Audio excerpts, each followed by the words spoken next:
Is your credenza, is that the pad in there? That's your. Carry everything. Okay. Council members, if we could please reconvene.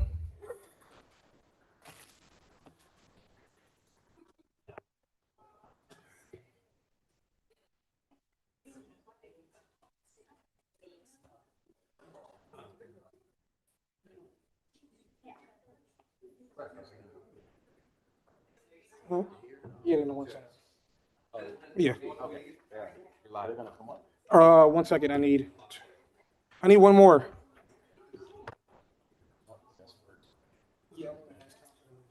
Eric. I'm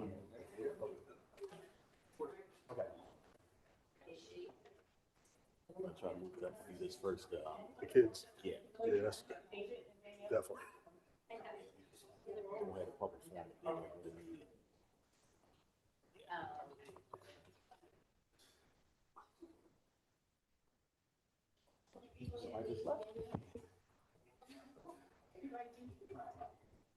Thank you. Yeah. How you doing, sir?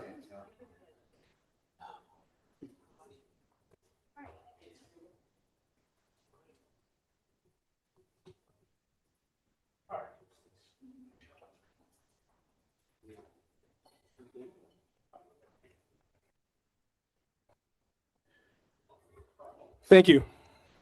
Good evening, everyone. Welcome to the official voting council meeting. If you could please, I now call this meeting to order at 7:17. If you could please stand for the Pledge of Allegiance. Pledge allegiance to the flag of the United States of America and to the republic for which it stands, one nation, under God, indivisible, with liberty and justice for all. I will now ask for a moment of silence for those that are missing in action and prisoners of war.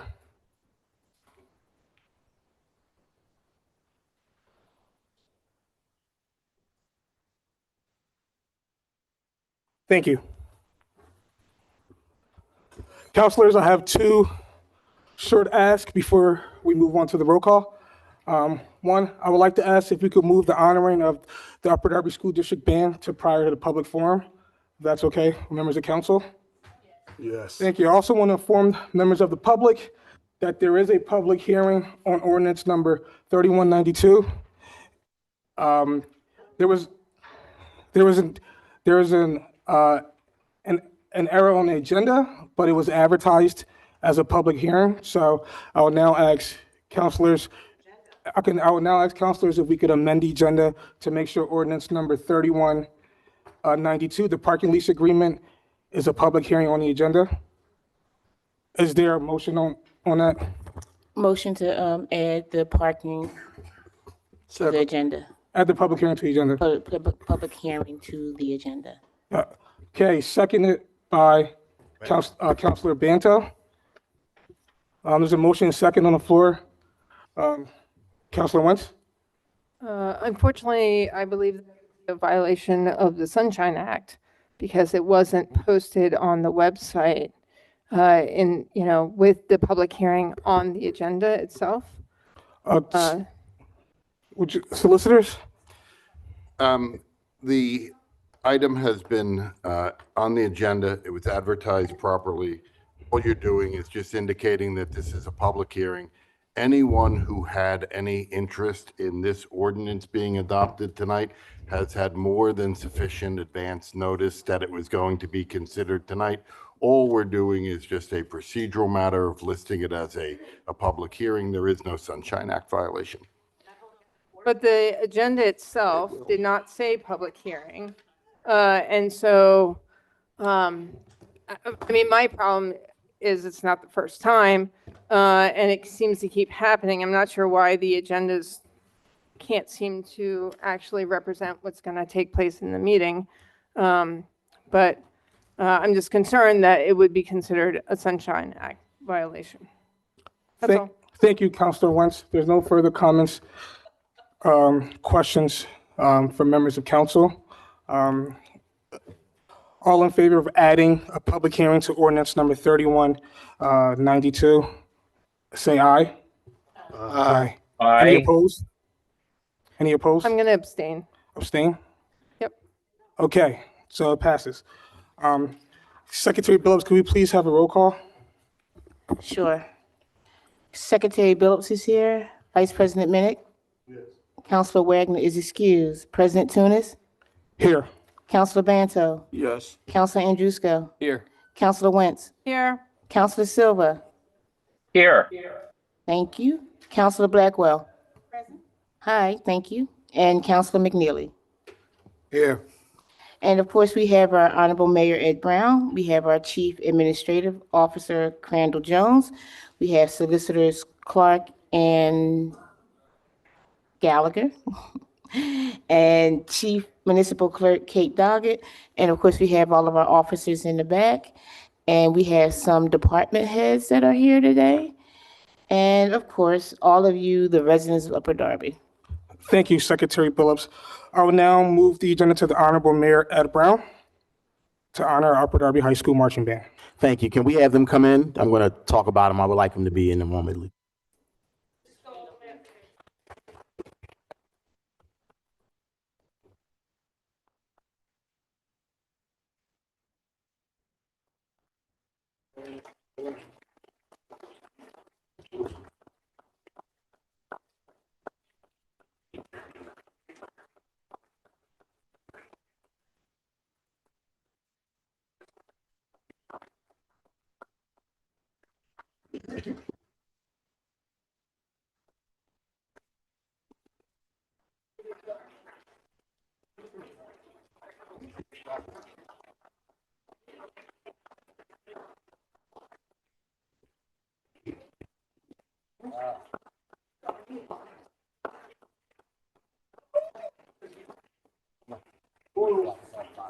We're going to sit down.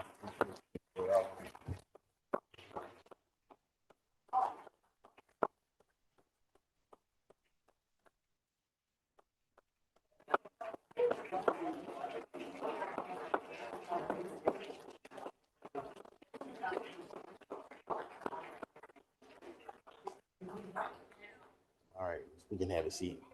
Have a seat, Council.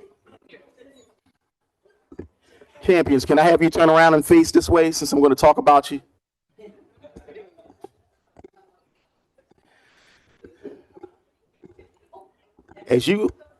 As all of you here in attendance can see, we have some very special guests at our council meeting tonight.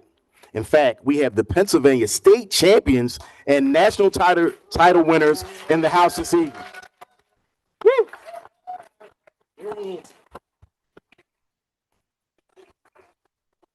So as a former school board director, yes, I'm a little biased, and yes, I came to the preview show, so you already saw the award-winning performance that Friday before you won the national championship that Saturday. Our own Marching Royals band was crowned the champions in the U.S. Band's Pennsylvania State Championship Class 5A for the 5th consecutive year on Saturday, November 1st in Allentown, Pennsylvania. So we're going to clap for you several times. So we're going to clap for you.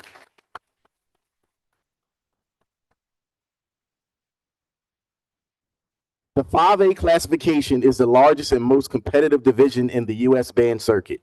This was truly a team effort.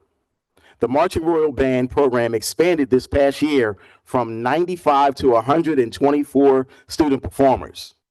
This doesn't look like 124, but we're happy you're all here. In addition to the illustrious band, a huge acknowledgement goes out to the director of bands at Upper Darby High School, Mr. Doug Ballard, and I know he's here.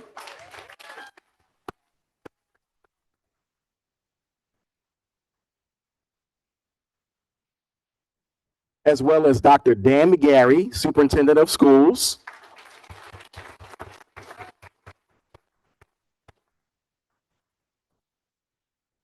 And Principal Dr. Craig Parkinson, who I also see in the room back there.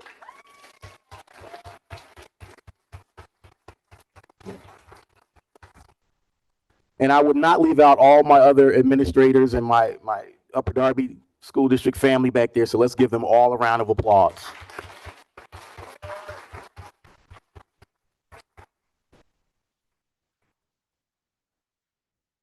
Obviously, many school officials go into making this band be the very best that they can be. But last but certainly not least, the parents for all of the time and dedication and the role that it continues to play in the Marching Royals' success. Let's give the parents a round of applause.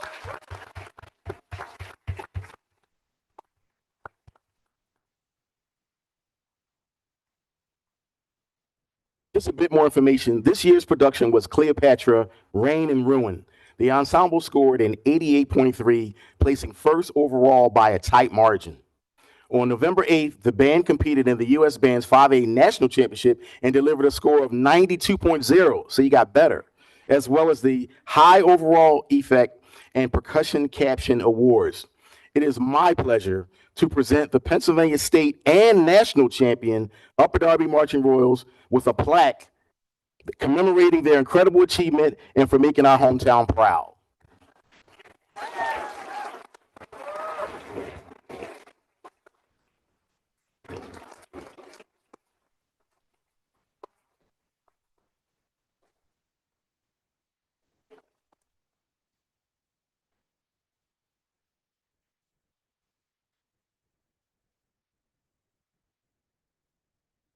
I'm gonna put this in your hands. Thank you.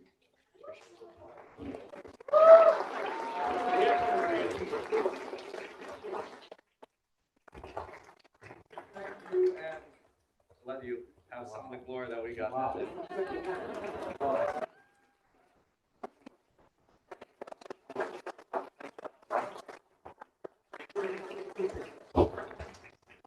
right, everyone get in tight. We need to take a picture.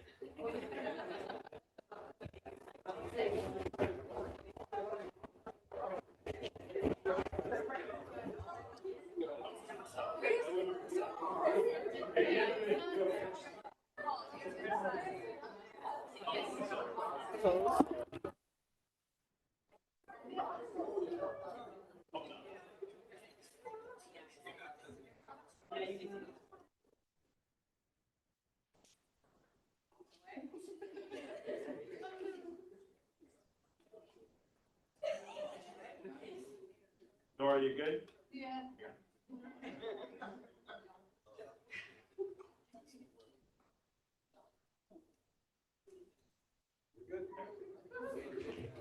All right, all right.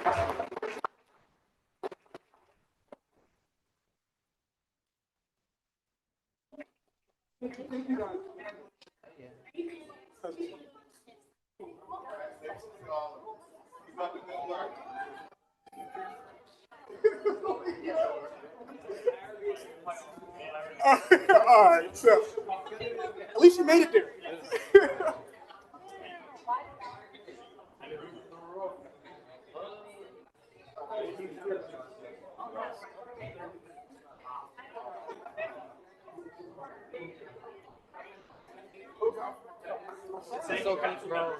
Thank you, thank you. Yeah, it's awesome. You're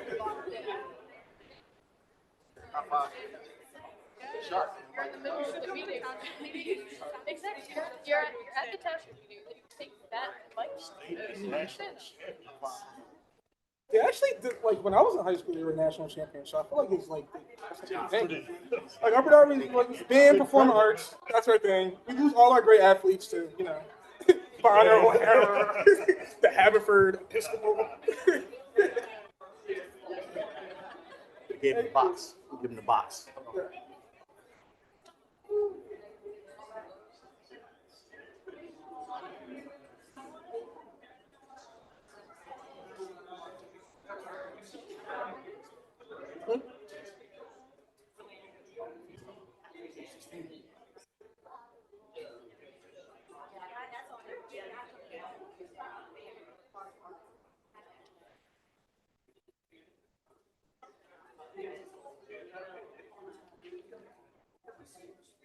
Sorry. Thank you. Thank you very much.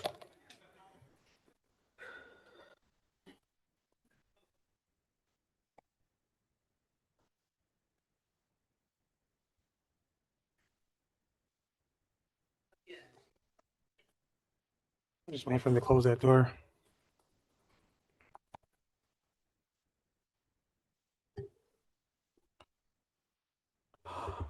Okay, Thank you, Mayor Brown, for the presentation, and congratulations to the Upper Darby High School Marching Band, Marching Royals. The next item on our agenda is rules of meeting decorum. Upper Darby residents have the opportunity to speak for 3 minutes. Residents are prohibited from making threats, using profanity, or acting in a manner that would impede or prevent the conduct of the business at the meeting. Any person who attends the meeting and makes remarks, disrupts, or otherwise impedes the orderly conduct of the meeting after receiving a verbal warning may be required to leave the meeting at the discretion of the council president. Public forum should not exceed 30 minutes. If a resident chooses to ask questions, they are voluntarily giving up their time for a response. This means that the 3-minute timer will continue to run no matter who is speaking. The timer will be clearly displayed on the screen. Secretary Billups? First, we have Lee Jordan.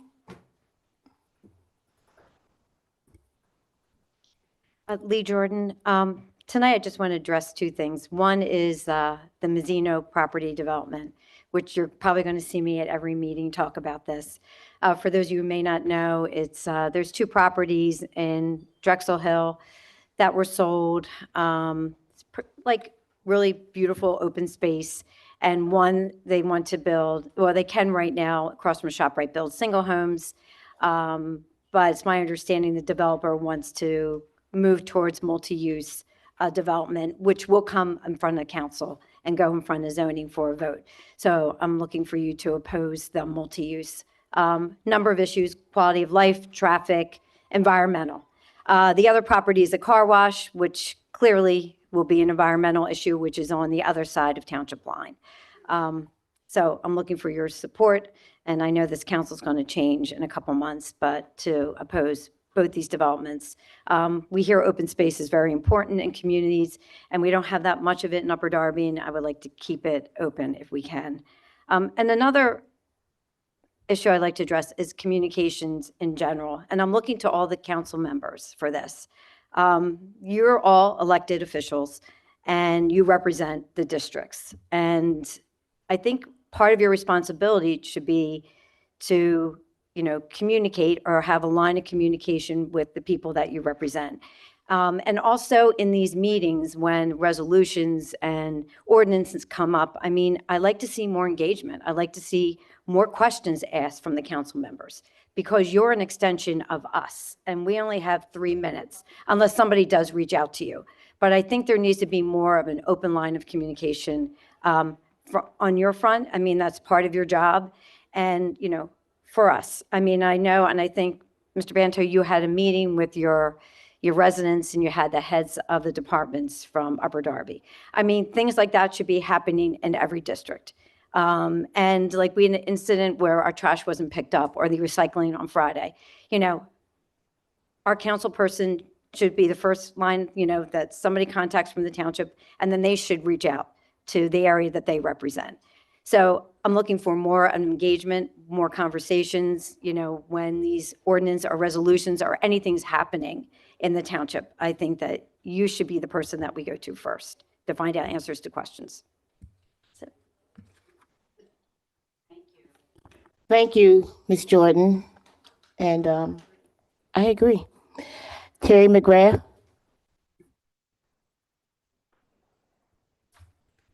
Good evening. My name is Terry McGrath, and thank you for allowing me to speak tonight about my concerns regarding the proposed development of the former Mazzino property tracts. I come before you as a resident asking for your careful thought of our township's future, a future that depends on the choices we make today regarding the preservation of our green spaces. Upper Darby Township is roughly 7.9 square miles with a population of almost 87,000. With a population density of 10,987 people per square mile, the township is the 6th most populated municipality in Pennsylvania. The development of the Mazzino tracts will increase its population density even more, leading to strains on infrastructure, traffic congestion, and a loss of community character. But one of the most negative effects of the proposal will be on the environment, contributing to air and water pollution, increased flooding, and displacement of wildlife. Yes, they need homes too. These proposals will eliminate a huge proportion of what little valuable green space we have left in Upper Darby. Communities are more than a collection of buildings and roads. They are living tapestries woven with parks, gardens, and open space. space. Our green spaces are not merely vacant lots awaiting the next development. They are essential lungs for our community. They literally give us breathing room, providing us with clean air. You know the signs: plants and trees take in our carbon dioxide and give us oxygen to breathe. Open spaces are quiet retreats from life's hustle and bustle and provide our children with areas to explore.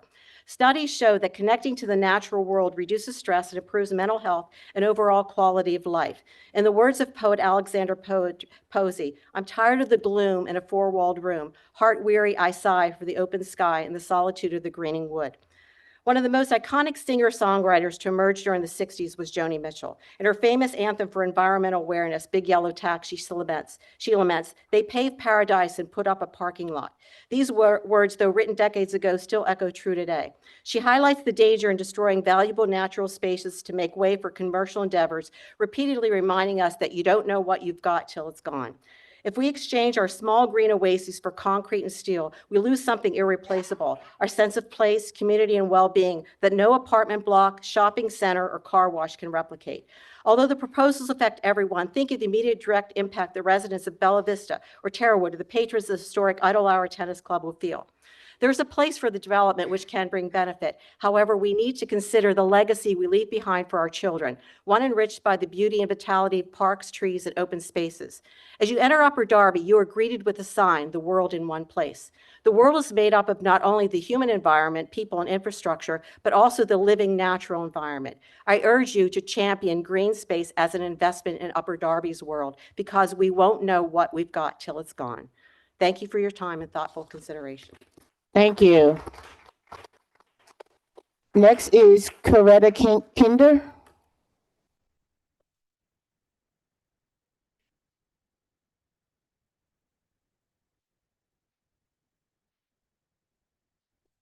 Praise the Lord. Good evening, everyone.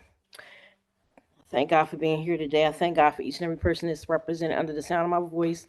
I had 3 concerns. One is about the cleaning. I noticed that a lot of the where I live at, a lot of trash is just all over the place. When you walk up and down and stuff like that, certain places is really clean, but in other places in Upper Darby is not. And I was just wondering, is it a cleaning committee or something that we can get involved with to help keep it clean? As far as the trash people coming, but I'm saying as far as cleaning, making sure everything is clean. That's one of my concerns. Another concern, I just heard with the budget, the guy, Paul, he was talking about the recreation. And I was just wondering, I'm from Chester, originally from Chester, born and raised, been living here for 17 years. Never heard of what Paul has been doing with the recreation.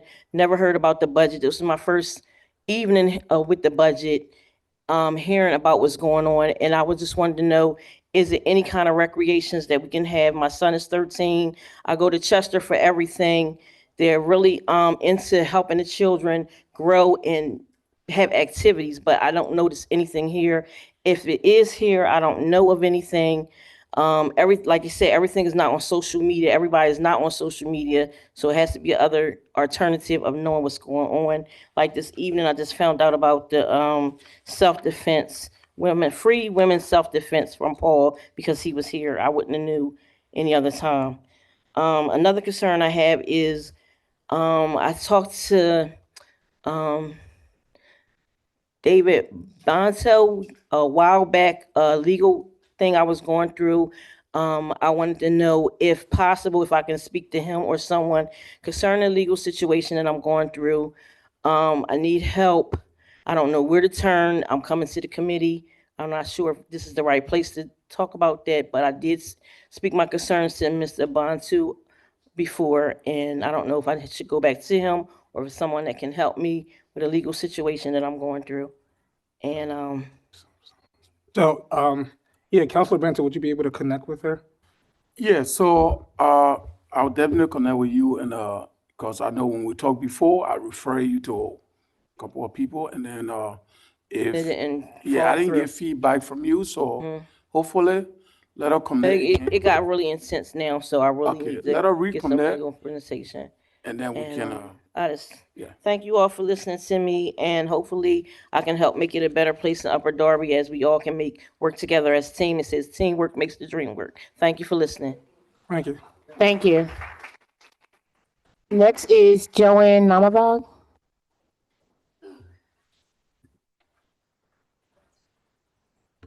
Joanne Amavong. Can we know who's on Zoom with us?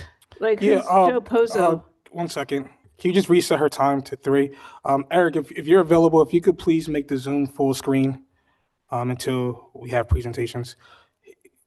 He'll be coming shortly. I apologize. Hi, Matt. But I mean, can we know who they are or no? Excuse me? But usually Michelle introduces who's at the meeting, but she didn't introduce any of the people on Zoom. Unless I was asleep. I'm sorry. Okay, we will address who is on Zoom. That's for the CPSM presentation that we have on the fire department. And somebody from our township is sitting in the building somewhere? Like they can't even be in the room? Someone monitors the Zoom. That's how it operates. It has to be monitored. Oh, that's all that is? Yeah, Okay. yeah, and it's Counselor Silva. Okay, so you'll introduce those people when we get to them? Yes. Okay, that's yeah, fine. yeah. Thank I was you. going to do it prior to the Okay, presentation. all right, thank you very can much. start our time. Thank you very much, it's okay. Okay. I'm just going to ask the same question I ask every time, the 2024 audit, do we have a status? Did you speak to them since last meeting? Yes, as I told you at last meeting, the goal is saying that we'll. By the end of November, okay, okay. Okay, as far as the public hearing goes on ordinance 3192, I think you're going down a slippery slope, Mr. Clark.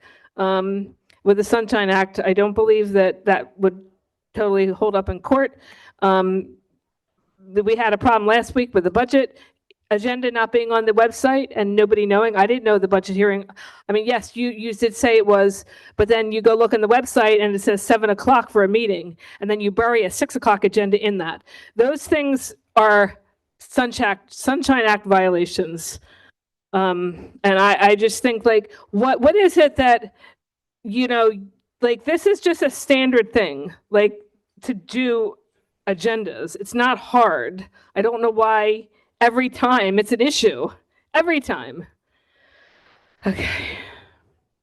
Every time. Then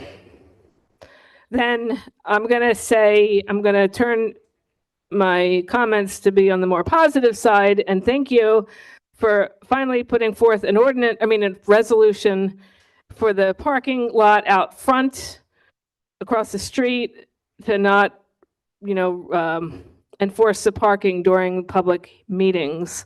I think it was a long time coming, and unfortunately, people have gotten used. People have come into these meetings for many years and never paid to park there. And then all of a sudden, tickets started getting handed out. Even though I said it was going to be positive, it's going to be paired with something negative. I just think that it would have been nice had the members, the residents, the concerned persons that come to these meetings, if they could have been told, hey, I know for years we've never enforced that parking lot, but we're going to enforce it. That would have been a nice thing to do, but you didn't choose to do that. So, but thank you at least for finally putting a resolution through. Because I understand things have, and I sent everybody an email, asked you to codify it, and you did finally, but nobody responded to the email. But thank you. Thank you. Next is, and I'm sorry, I can't pronounce your first name. Is it last name Hawley? Yes, Stacy Hawley. I'll pass. I'm good. Okay, thanks, Stacy. Next we have Michael Law.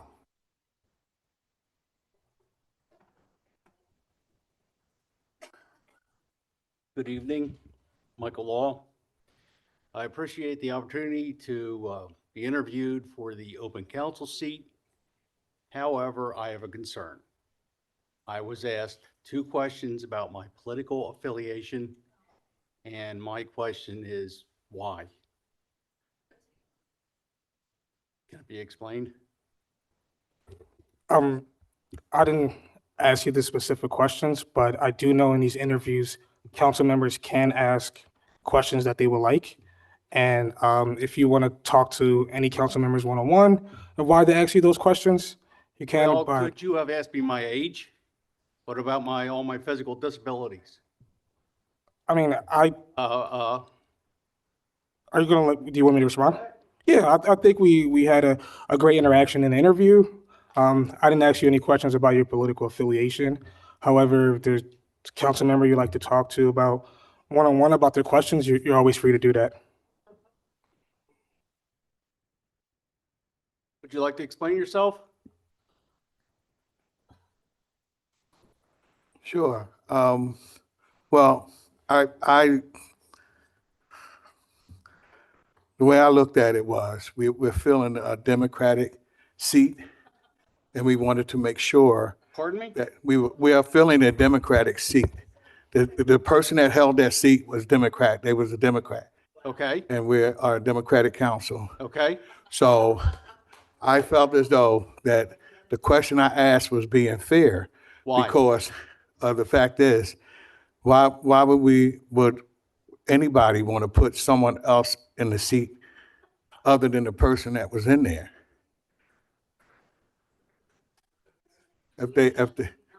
We don't, I mean, so what I'm saying is that if I asked you, how long you voted as a Democrat? I didn't ask you your affiliation. Yes, you did. No, I said, That's how an- long that's have you an voted as a implied Democrat? question. I applied it, but I didn't ask you your Correct, affiliation. and you're wrong. Okay. All right, well. I mean, you can talk more if you'd like, but I feel you're No, wrong. that's fine. You feel as though I'm wrong, I'm wrong. And I apologize, okay? If that's what you want. I don't know. But Well, I would expect you to just- be more professional and ask everybody the same question. Was that question asked of anybody else? well, no, at the No? time, it Okay, wasn't, thank and I'm you. gonna tell you why. Because I No, was, I stop. was, Stop, well, now at you want me to ease. stop, okay. I was just gonna tell you why I didn't ask the question to everyone You else. already know what the rules are. You need to follow the rules. That's all I ask. Okay, Follow the rules. Do the best. Thank you, Mr. Law. Your time is up. thank you. Point of order. Regarding, Regarding the fact that a candidate for office that was being interviewed was asked their political party, that's in violation of our administrative code. It's a discrimination concept. And you're not filling a Democratic seat. You're filling a second district council seat. There's nothing that says it must be held by anyone of any political party. It's discrimination. And the fact that the question was not asked to every single candidate, even though it should have never been asked, because in fact, when we had the 5th district interviews, Councilwoman Blackwell tried to ask that of a different candidate. That's not And true. yes, you did. That's not And true. and I stopped it. That's not okay, It is very true. your point of order So my is heard. point is, it's discrimination asking any candidate interviewing for any position in Upper Darby what their political party is. That's discrimination. And no candidate should ever be asked that. Just like you don't ask what their disabilities are, you don't ask them what their age is. Those are all discrimination aspects. You don't ask them those things. That was discrimination, and there's a huge problem with that. He should have never asked that question. And definitely you should never ask the question.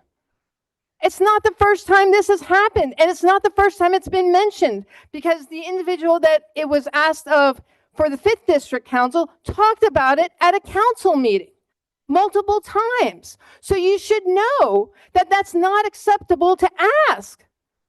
And you're filling a spot for 2nd District. That is it. Political party has nothing to do with it, because we represent everyone in the township, everyone in your district, regardless of their political party. So the moment you ask that question, you are discriminating against anyone of that political party. That is the blatant discrimination, and it's unacceptable. That's why my point of order. Thank you, Councilor Wentz. Understand your point of order. I'll now move forward to the public comments. Next, we have Olivia Taylor. Olivia Taylor, bear with me tonight, folks, as I'm not feeling good. 3 things I'm going to point out. 69th Street Field. Bantu, Michelle, you guys live right there. Y'all haven't noticed the tires? People have been dumping tires there. I rode past it last week and today. those tires are out there. You have a camera right there by Ruskin sign. Is that camera not working? Or is it just there for show? It's about 50 tires out there. And the second thing, the Sears parking lot between Richfield, Walnut and Richfield is coming out the ground. Are y'all not paying attention to what's happening in Upper Darby? David, Michelle? As a resident, I know more about what's happening here than you do. It's ridiculous. Maybe because I'm in the community more than you do. Maybe because I care more than you do. But the main point I want to talk about tonight is the person that came in here and had the audacity to ask council to remove these signs in our township. The signs are there for a reason. Oh God, excuse me. Sorry, I have a cold. The taxi cabs. The taxi cabs are not the only opportunity in this community. We have painters, we have construction workers, we have tow trucks, all kinds of jobs that fall underneath those signs. And for him to come in here and disregard everyone else. I think I am the oldest member here. And there was a resident back in 2017, and this gentleman had 2 tow trucks and a flatbed, and he was upset that he didn't get the township contract. And what he was doing was parking them on our streets, on their streets over there in the 5th. And the residents came in here to raise hell. And then there was another gentleman who was a construction worker who was parking in the 4th. See, these are the things that were happening back then, way before any of you got here. And these people fought like hell to get these signs put up so you don't see none of this stuff on residential streets. And as far as the cab being their only source, which is a flat out lie, okay? Majority of them got 2 and 3 cars, and it needs to stop, okay? Those signs are up there for a reason. Okay, and then I just hope and pray that you don't go back and open up Pandora's box, because like I said, the residents before you got here fought like hell to have those signs put up. Thank you. Thank you. Next we have Ann Chang, Paul. Is Mr. Chang still present? I believe he may have left. Okay, he may have left. Thank you.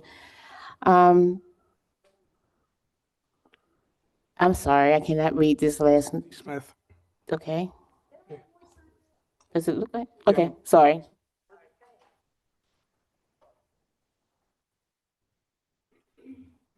Good evening. I'll be brief tonight. I was just, I live on a Friday trash route, and I was, this past week, the recycling didn't get picked up, and I heard a rumor that it was because they're not paying overtime anymore to do Tuesday and Friday routes for their overtime, like when they do the double days on holiday weeks. And I wasn't sure if that was true or not. CAO Jones. Happy to respond. If it's okay, Mr. President, I'll actually kind of share with everybody exactly what's going on. Yeah. Okay. And so we're both surprised and disappointed by the actions that were taken by some of the members in the union. The recent disruptions stem actually from 3 things. First, on Friday the 14th, nearly all of the trash truck drivers simultaneously reported safety concerns that resulted in a large number of trucks being taken out of service. These same trucks had been driven the previous day with no safety issues reported. CDL drivers are legally required to report vehicle concerns promptly, and failing to do so on Thursday prevented management from addressing any issues in a timely manner and contributed to the service disruption. All trucks were inspected by the township mechanics and cleared for operation. Second, on both Friday, November 14th and Monday, November 17th, Public Works laborers failed to collect trash from households with large trash toters, causing additional service delays. Third, on Monday, November 3rd, 17th, 30 Public Works employees called out sick at the same time. Further impacting trash collection and recycling. Those who did report the work failed to pick up trash cans from large toters. Our contract with the union prohibits work slowdowns, stoppages, or strikes. The pattern of simultaneously safety reports, failure to collect trash, and coordinated sick calls raised significant concerns about the potential orchestrated effort to disrupt trash service. We're conducting a thorough investigation and will take all appropriate legal and disciplinary action once the investigation is complete, and we want to ensure that any prohibited work actions no longer will occur and residents will receive the service that they deserve. We do apologize. I do want to commend the team that, scrambled the folks who did stay and do the work, and we tried to extend our hours as much as possible to get what we could. Thank you. Next, we have John Vasari.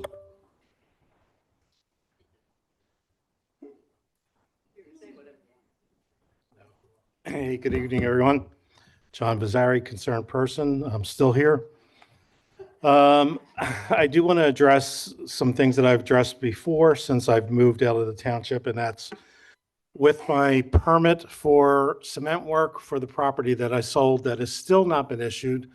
The property was sold in September, and it is now November 19th, and that permit has not been issued yet. I received an email from my contractor as of Monday saying that he has still not heard back from the township.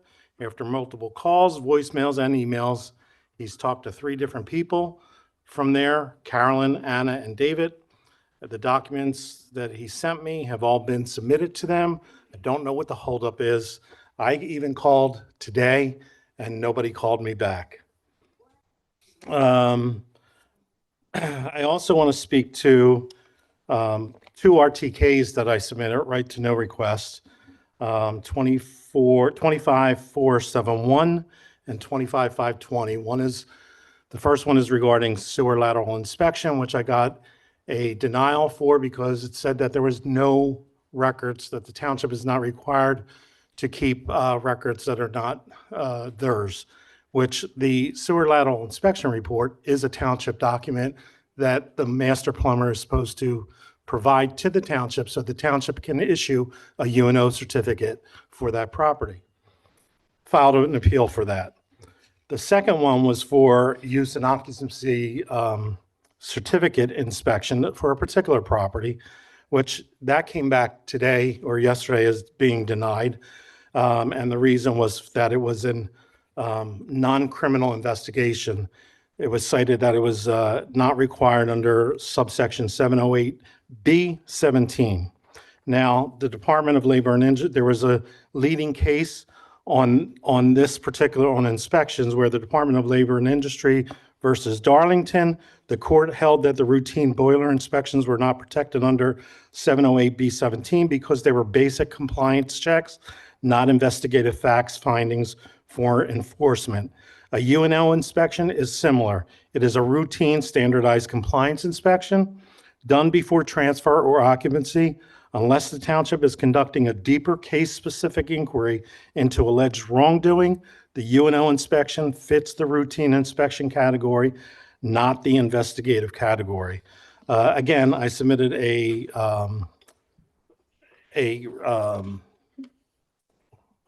appeal to the Open Office of Records. I do want to point out that there are other cases where multiple OOR decisions confirm that housing inspections are not exempt from RTK, Mr. Crandall. Thank you, Mr. Vasari. Can I just say these 3 things so they're on record? I got to give everybody the same time. Winters versus City of Harrisburg. Mr. Vasari, your time is up. Boyle versus City of Pittsburgh, and Chopwick versus Norristown, which Mr. Crandall Jones. Thank you. Mr. Vasari, your time is up. Thank you. Next is Connie Cone.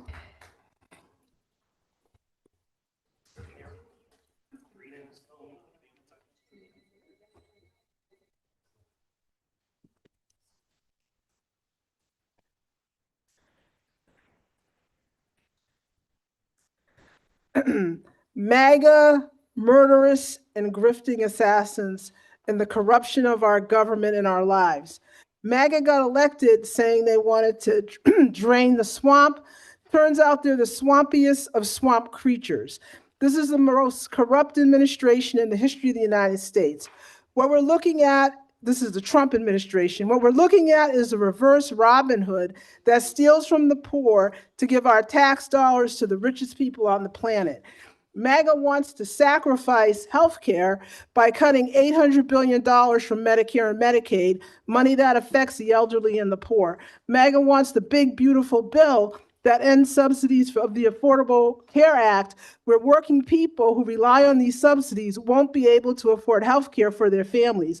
MAGA fought to eliminate food stamps and replace them with appetite-suppressing drugs. MAGA fired tens of thousands of government workers, eliminating the department that protects consumers, and fired the Labor Department statistician that reports unemployment numbers. Here's how the grift is working. MAGA U.S. senators want to write themselves million-dollar checks because their phones and records were seized for their role in January 6th. Trump wants a $230 million settlement from U.S. taxpayers for his role in January 6th. He wants to give Michael Flynn a $50 million settlement, and they want to be rewarded for their criminal behavior. Then you have neo-Nazi Peter Thiel, and he is raking in billions of taxpayer dollars through government contracts. His companies, Palantir and Anduril, a company he's heavily invested in, have their clients that include the CIA, the Department of Defense, the National Security Agency, ICE, the Department of Homeland Security, the FBI, U.S. Customs and Border Protection, the National Institutes of Health, and the CDC.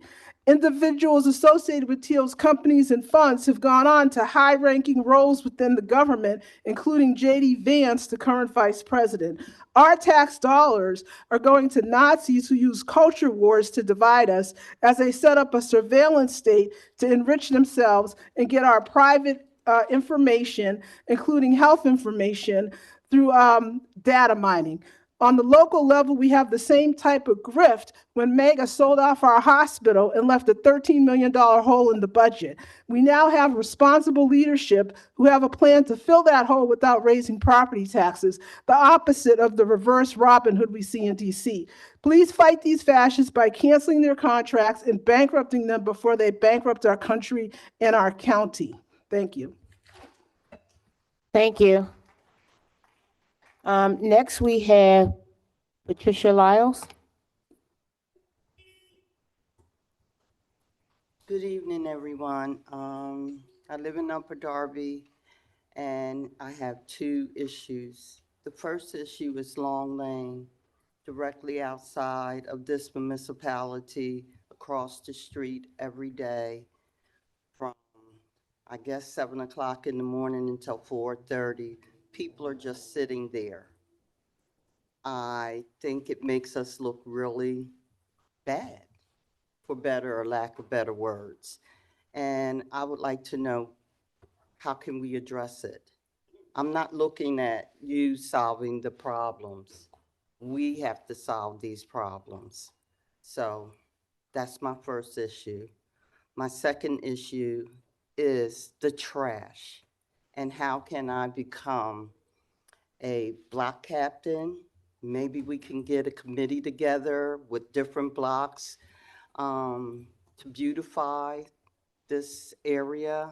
I'm not sure, I don't know, but I'm here out of concern, but I'm also here with a solution. And that solution consists of me and others who are thinking in the same sphere as I am. So that's all I have to say. Thank you for hearing me.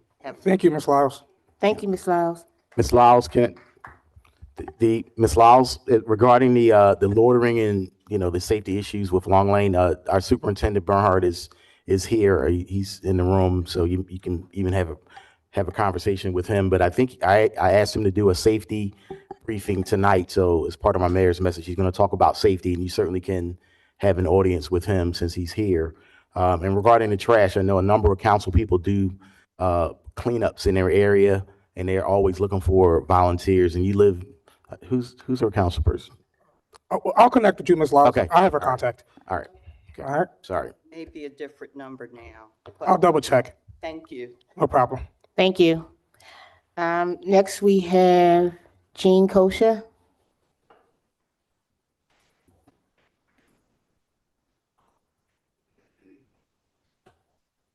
Good evening, everyone. Again, I want to state that although I work at the library, I'm not speaking for the library, I'm speaking for myself.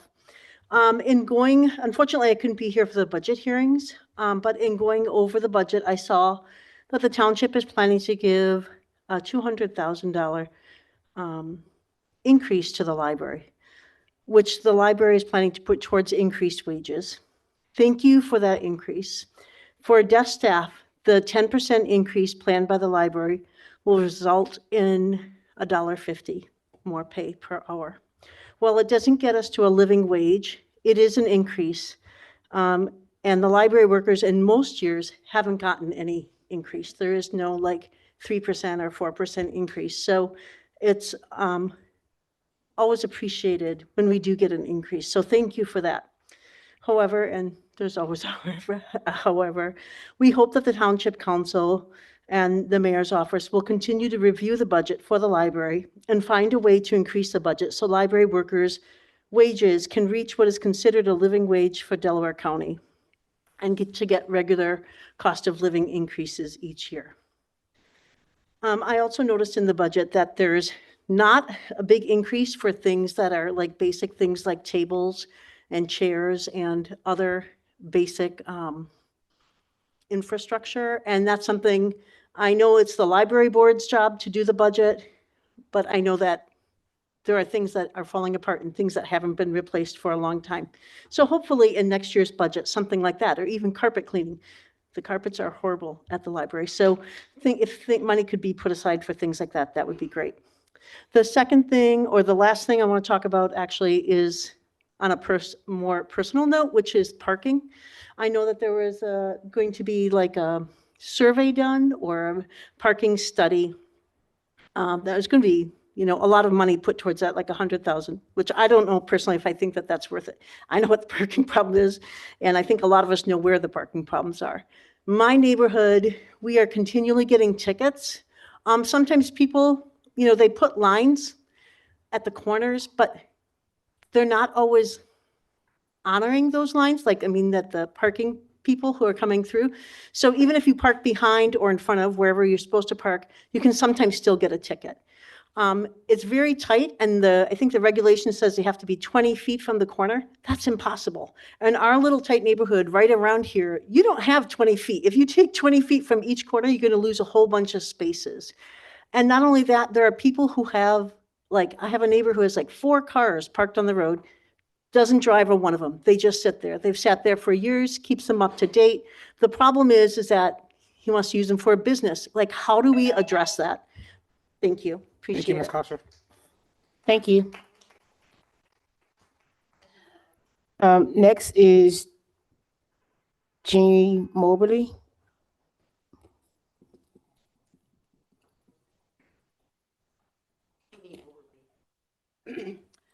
We usually think of doing testing on things that are harmful, could be harmful to our health. So we look to studies to see the effects, usually on animals. In the case of artificial light, we've used ourselves as guinea pigs. We know now that natural light is good for us and artificial light can be harmful. Both have a flicker or pulse, but artificial light is dependent on the electrical pulses in the alternating current of our electricity. And 15 to 20 hertz, that's the flashes, per second is the most harmful. When lights are shown into the eyes, the pupils constrict, which causes less visibility and an inability to let the eyes adjust to the dark. Emotional responses can be anger, fear, anxiety. Longer-term effects appear to be increased incidence of stroke and cancer, in particular breast cancer. There's a disruption of their circadian rhythms causing difficulty sleeping, gastrointestinal and mood disorders. People aren't getting sunlight or darkness at night, may turn to vitamin D and melatonin supplements. Don't. Both have been shown dangerous. Other reasons not to use automatic motion detector lights and such security devices include wasting electricity.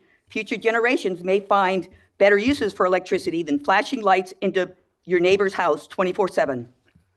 Loss of night sky. Many people in the past were awed and inspired by what's above us. We can't see it. The disruption of wildlife. There's a lot of nocturnal ones who are especially disoriented by flashing lights. The first street lights were put up in 1879. We, nor most of the species, have been habituated to bright lights at night. That means it's especially difficult for the young. Lights are commonly used in the form of torture, sensory overload. Psychological torture can be more damaging than physical, and yet one neighbor puts up lights and cameras and the next retaliates. Sounds like a recipe for a war zone. There's no evidence that lights reduce crime. Most crime happens during the day, and a lot of it within your own house with your own people.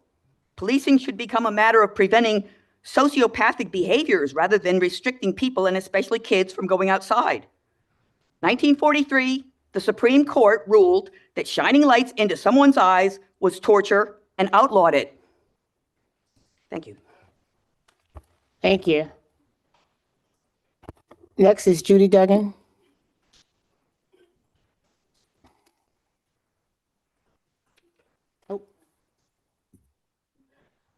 Good evening. A little theme tonight seems to be communication. So I just want to address that because on Facebook this weekend, excuse me, Mr. Jones, maybe you might need to hear this. On Facebook this weekend, everybody was blowing up because they didn't get their trash picked up. And I hear who you're blaming, and that's fine, except, it's not. But many people called the township.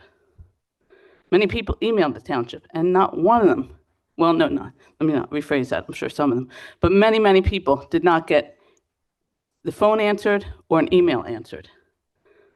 So why is that?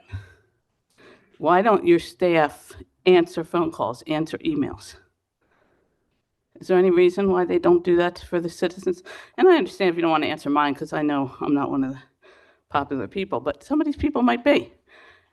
Just citizens that want answers about our services that we don't seem to have too many of anymore. Now we're losing our once a week trash. Can't even have that. You want to answer that? You look like you want to. Yeah, I'll be happy to answer. Just give me like 10, 15 seconds at the end. I have one more thing to say. No, it's fine. Okay, then I'll say it. That's good. Then the other thing is, there's many, many people in the township. You see how many people are here. Very small percentage of the population. There's maybe 1,000 or 2,000 that are watching on YouTube. There's still a very small percentage of the people live in Upper Darby. So why don't we put out some kind of press release to tell the people what happened with the trash? For the people that can't be here for whatever reason. That's my second thing.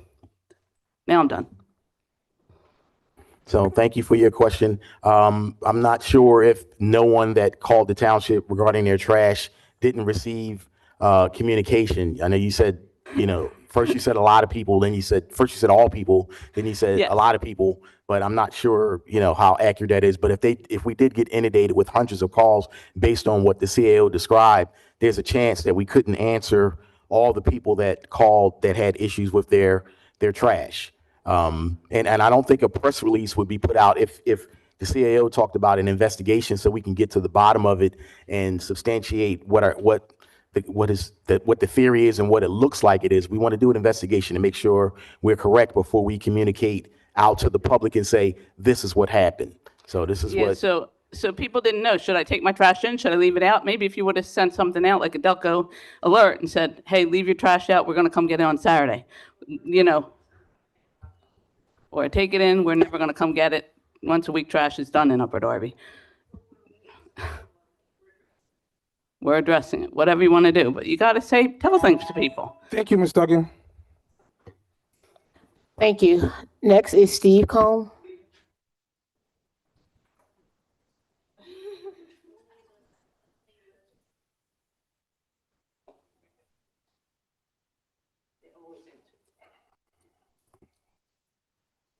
I want to join in with others who've commended the council for sticking to their guns, doing everything possible to make sure that the services that we can get the funds for are provided services and construction. But there is something I think which is very good news for us here and for the whole country, that there's a light at the end of the tunnel. And that is that Taco Tuesday came early this week. And those who haven't been following this on the internet, taco is short for Trump always chickens out. And this was and we had, I think, there were many, many people here in Upper Darby I got a chance to talk to a couple weeks ago on Tuesday who were very eager to discriminate.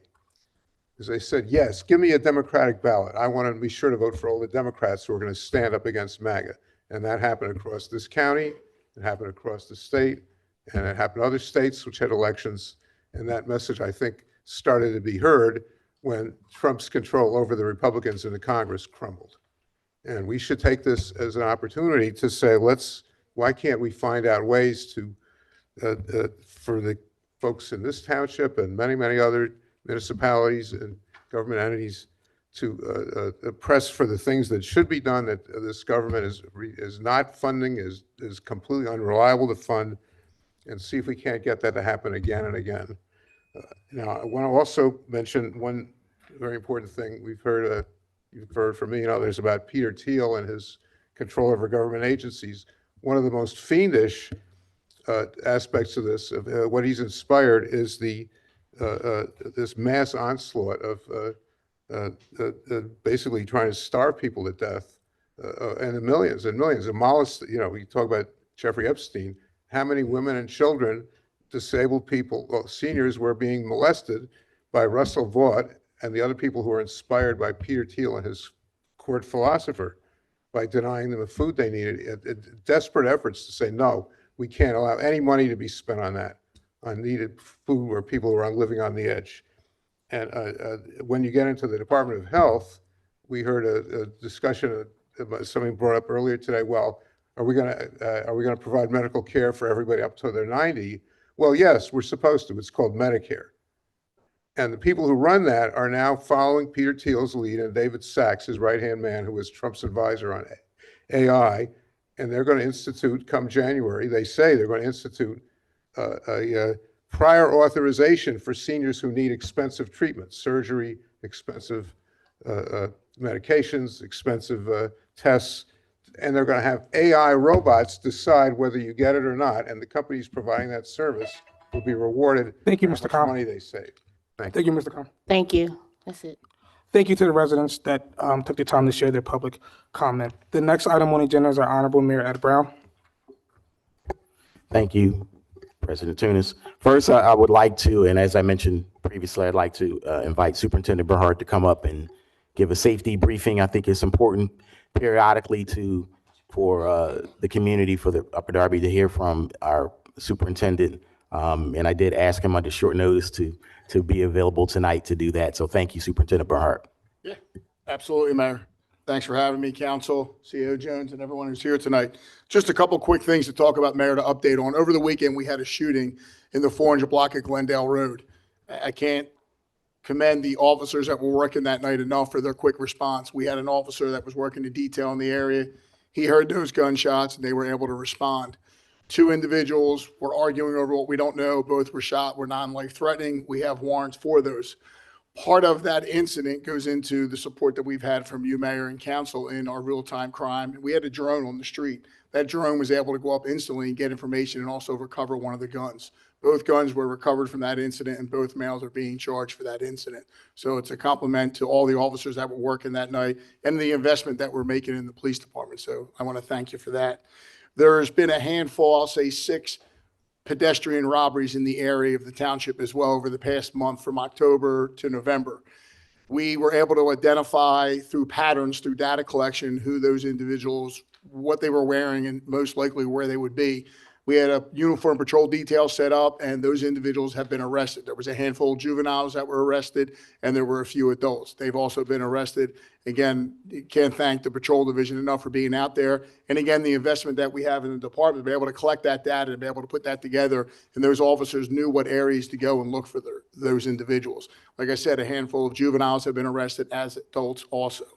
One of the things that we constantly get complaints about and people want answers to is traffic.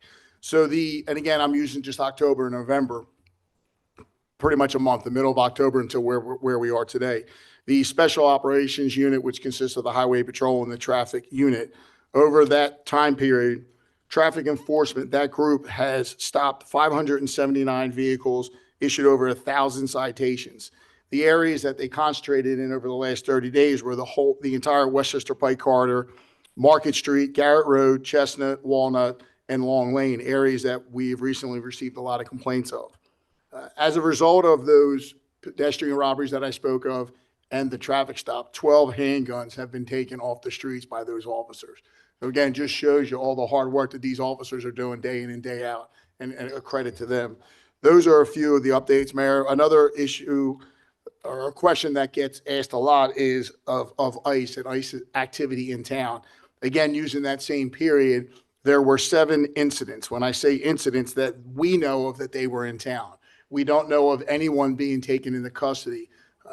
Councilor Banto, you and I had a conversation in your district. You had a question, and we called up and looked at that. And that incident where there was a male that they had a warrant for, but because that male had a child, they did not take him into custody. The other incidents, we have a good relationship with ICE and Homeland Security. And when I say a good relationship, what we're able to do is if I get an email or someone asks, we're able to call up the supervisor for this area and say, hey, were you in town and what happened? Usually they provide that. We aren't partnered with them. We just ask that they would contact us when they're in town so we know and I can give the information to you and council and the residents. So there are just a few updates. I will also add that we are still seeing a reduction in crime, and we're seeing a reduction in our violent crime last year into this year. We still have 2 more months to go for the year, so fingers crossed. And what we'll do is, like we do every year at the end of the year, we'll put all that data together and get a report for you, Mayor, and for council to show all the trends and the downward trends. So we're very fortunate. And I must, while I'm here, again, thank the men and women that go out there every day and serve. It's because of them and the investment that we're making in the department that we're able to see those downward trends. So thank you, Mayor, CAO Jones, for the support, all of council, and of course for the men and women that are out there handling and answering the calls. That's just a brief detail, Mayor. I hope that's sufficient as far as, what's been going on in the past month. More than sufficient from our perspective. If you could just stay for a minute if council has any questions for it. Absolutely. Yeah. Yes.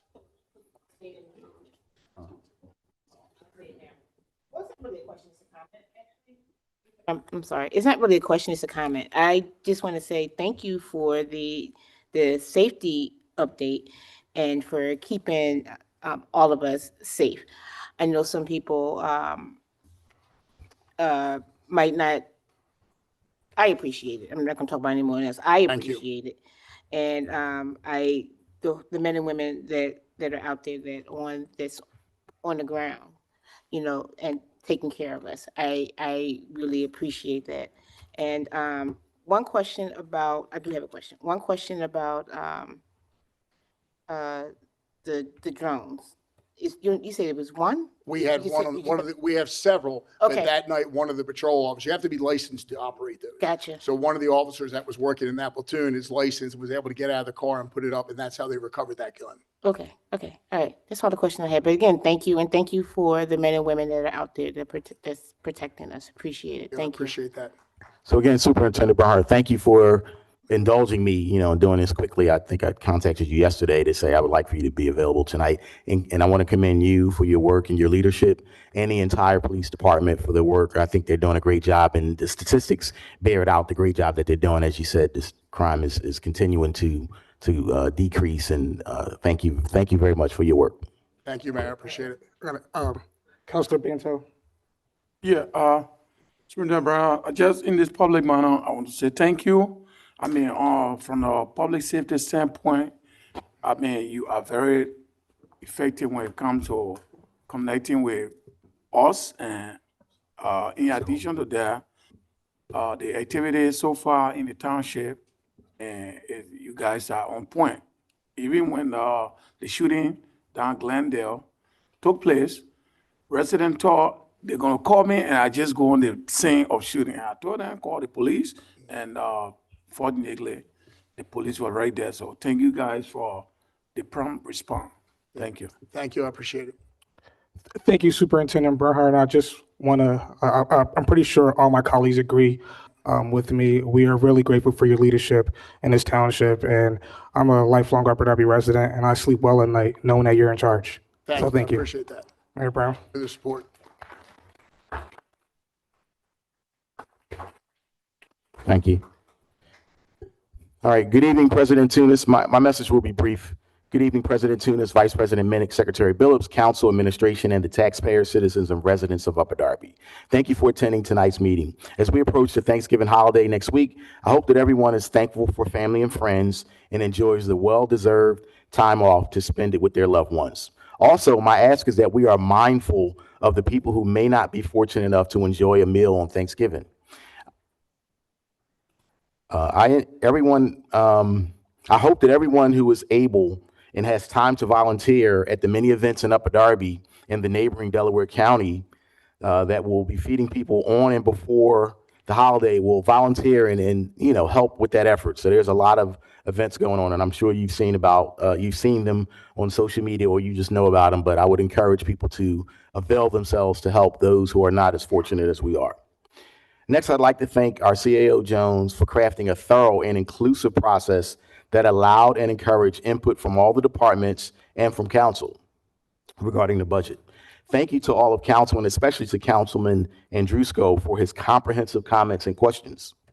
Whether you agree or not with how the budget is structured or the decisions that we make, it is more important that everyone can provide input, make suggestions, or ask questions. Our goal is to get it right and do what's best for Upper Darby. Regarding recent events, on Wednesday, November 12th, I was invited to visit and speak to the Boy Scouts and Cub Scout Pack 92 at Holy Child Academy. It was an honor to address these future leaders, and the questions were well thought out and nonstop for about 30 minutes. I look forward to honoring these scouts at a council meeting in the near future as they celebrate 58 and 100 years of existence for the two groups. President Tunis, Vice President Minnick, Secretary Billups, and Council, that completes this portion of my mayor's message. Thank you, Mayor Brown. The next item on the agenda is approval of minutes. Is there a motion on the floor for council to approve the November 5th, 2025 committee meeting minutes? Motion to approve. Motion made by Councilor Blackwell, seconded by Secretary Billups. The motion is second on the floor. Don't see any questions or concerns. Councilor Wentz?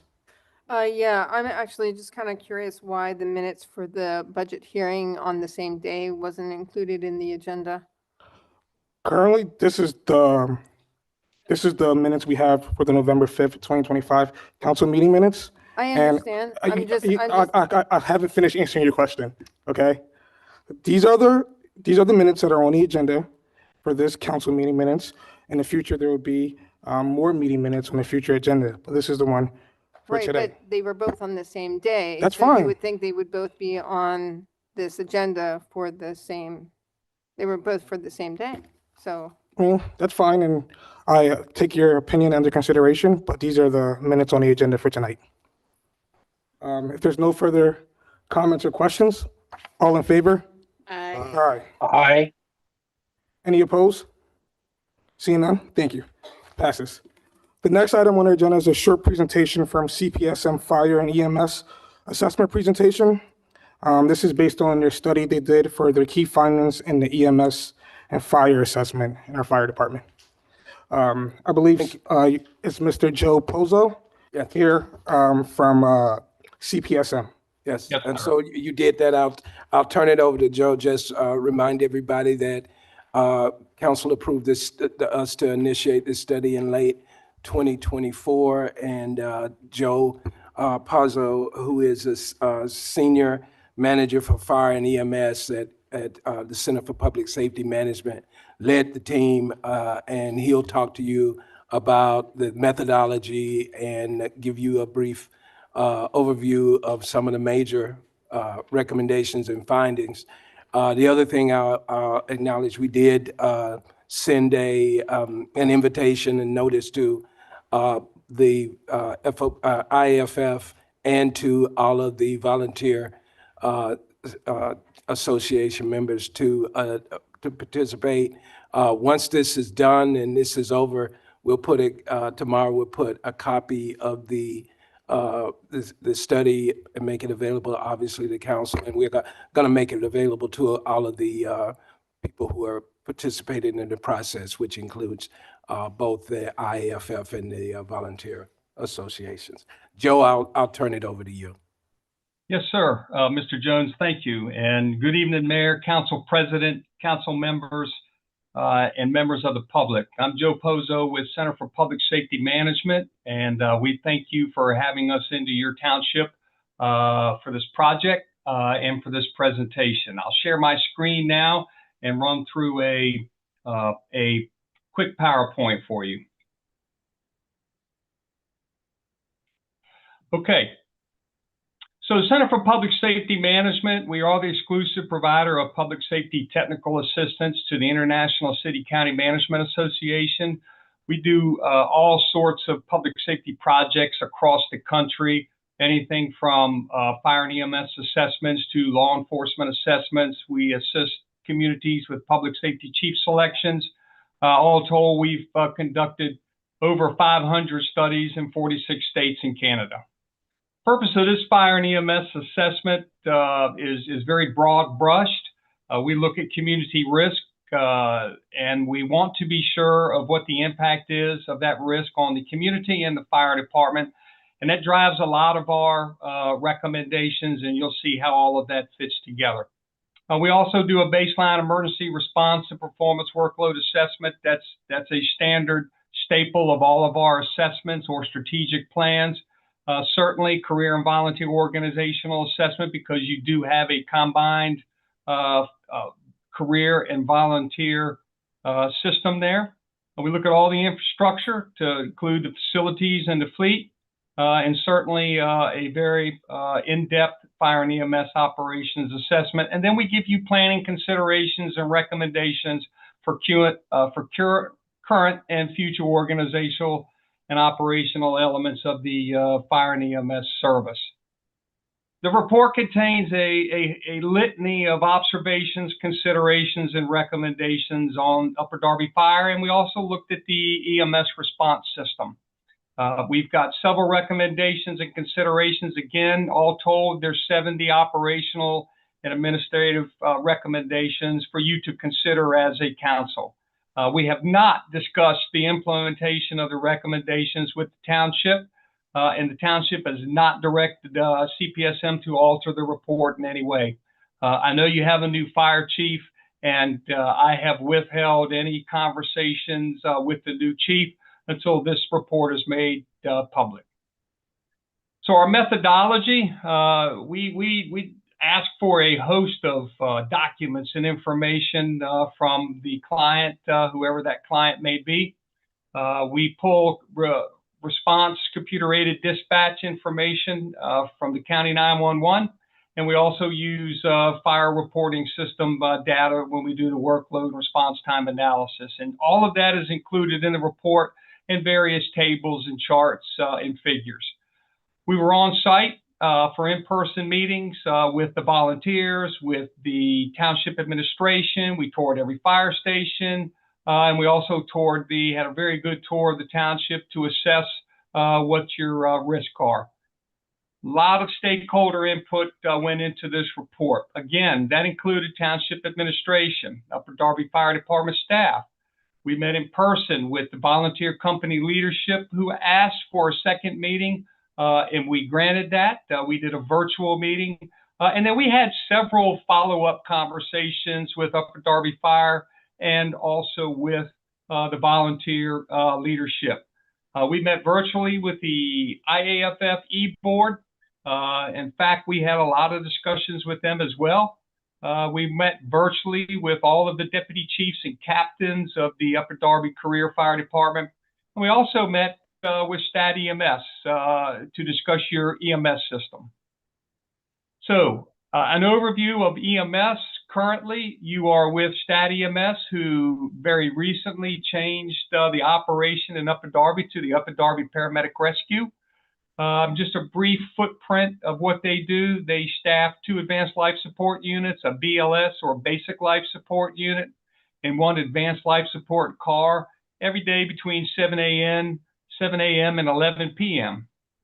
They also staff from 11 p.m. to 7 a.m., 1 ALS unit, 1 BLS unit, and 1 ALS car.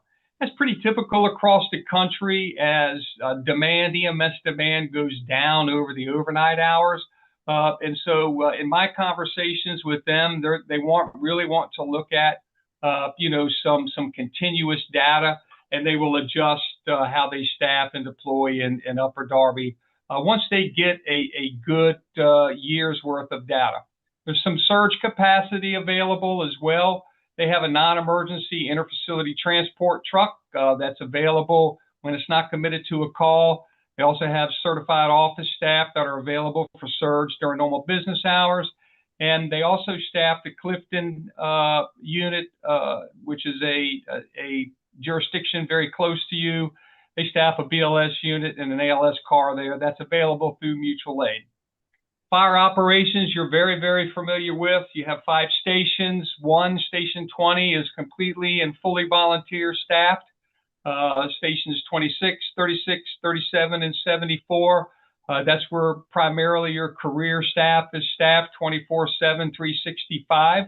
And all of them work together as a system to deliver fire protection services. Your fire and EMS demand, we looked at calendar year 2024 for fire and EMS. Overall, 3,142 calls, and you can see the breakdown there by jurisdiction. You also, through an agreement with Milbourne Borough, you provide fire protection there as well. EMS demand, a little different, 11,486 calls, but you're familiar with the demand in EMS. That's all population driven. So the more population communities have, certainly the higher the demand for EMS, fire, and all the public safety services such as law enforcement as well. One thing I'll bring your attention to is the amount of runs in both categories. Runs really are the true workload of a fire department. A call is a single unit response or a single call. Some calls take multiple units from multiple stations, so you can see it's almost double when you look at runs for fire. The EMS runs total is a little different. That's really off balance there. A lot of that is because this is all your former EMS provider, but your current EMS provider will also have some data like this. What that says is there are multiple units responding, multiple EMS units responding to calls. Some of that is justified, automobile accidents, things like that. We have more than one patient, but a lot of those runs are because the primary unit or units were tied up. Another unit from another jurisdiction is responding. A unit from your jurisdiction clears, they're closer, so they get the call, but all of that data is wrapped into one. But that does tell us and should tell you that EMS in your region still, as it is countrywide, it's very vulnerable. So key findings, community risk, we'll start there. You have significant density, 10,950 people per square mile by the last census. It has probably increased. That's significant, and that is a lot of density in your square miles, and you rival other bigger cities when it comes to population per square mile. You have significant EMS risk based on the population and demographics. Again, population drives a lot of the EMS calls, and as you can see, it's very demanding. You have significant building risk in your community. You have a lot of what we term in the fire surface as vertical density, meaning that you have a lot of apartment buildings, you have a lot of owner-occupied buildings with several apartments or condominiums, whatever they might call it, but they're all multi-story, and so you're stacking a lot of people on top of people. That's very common in urban cities across the country. But it is a significant risk when it comes to fires that break out or other types of calls in those buildings. You potentially could have carbon monoxide in those buildings. We have a lot of people sick. it creates a lot of demands on the fire service, particularly when you have a fire in one or more units. Some organizational key findings, right? So we have determined that there's a great, or was a great misalignment. I know you have a new fire chief, so there's misalignment between Upper Darby Fire Chief's office and the volunteer companies. This was voiced to us by the volunteer companies, and just through some things that have happened, even just over the last 12 to 18 months, there's a real communication gap. And so I know the new fire chief, I'm sure Mr. Jones has already spoke to him about that, have to close that gap. Misalignment on overall system-wide leadership, right? So chain of command. You have a Upper Darby fire chief, and then you have individual volunteer fire company fire chiefs, and they have officers as well as Upper Darby has officers. So there is some misalignment there. And really not a lot of clear direction on the roles of the Upper Darby fire chief when it comes to a system-wide fire department. You do have some verbiage in your ordinances that address certain things about chain of command and the Upper Darby fire chief. I interpret that one way, but there is some ambiguity there. So that's just something that we have recognized, and something that we are recommending that that council, Mr. Jones, and the fire chief look into to strengthen that. The career deputy chiefs in Upper Darby Fire, they have significant ancillary duties, and there's a reason for that.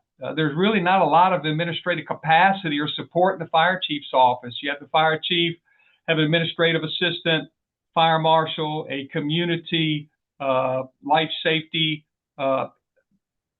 individual out of the fire marshal's office who connects out into the community and does a lot of training. That's it.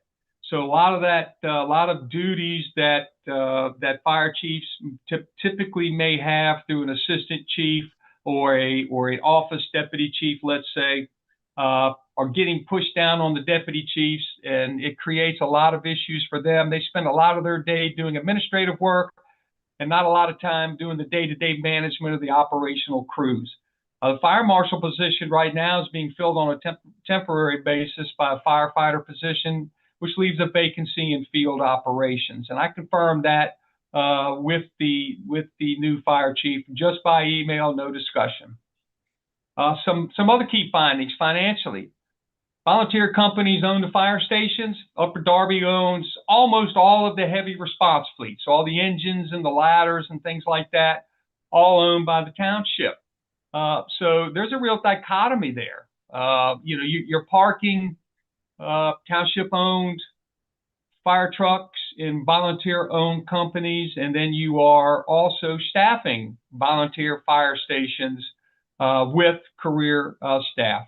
There's no formal agreement between the township and the volunteer companies on career staff being in the stations, the apparatus being in the stations, and that certainly could create some liability on the township.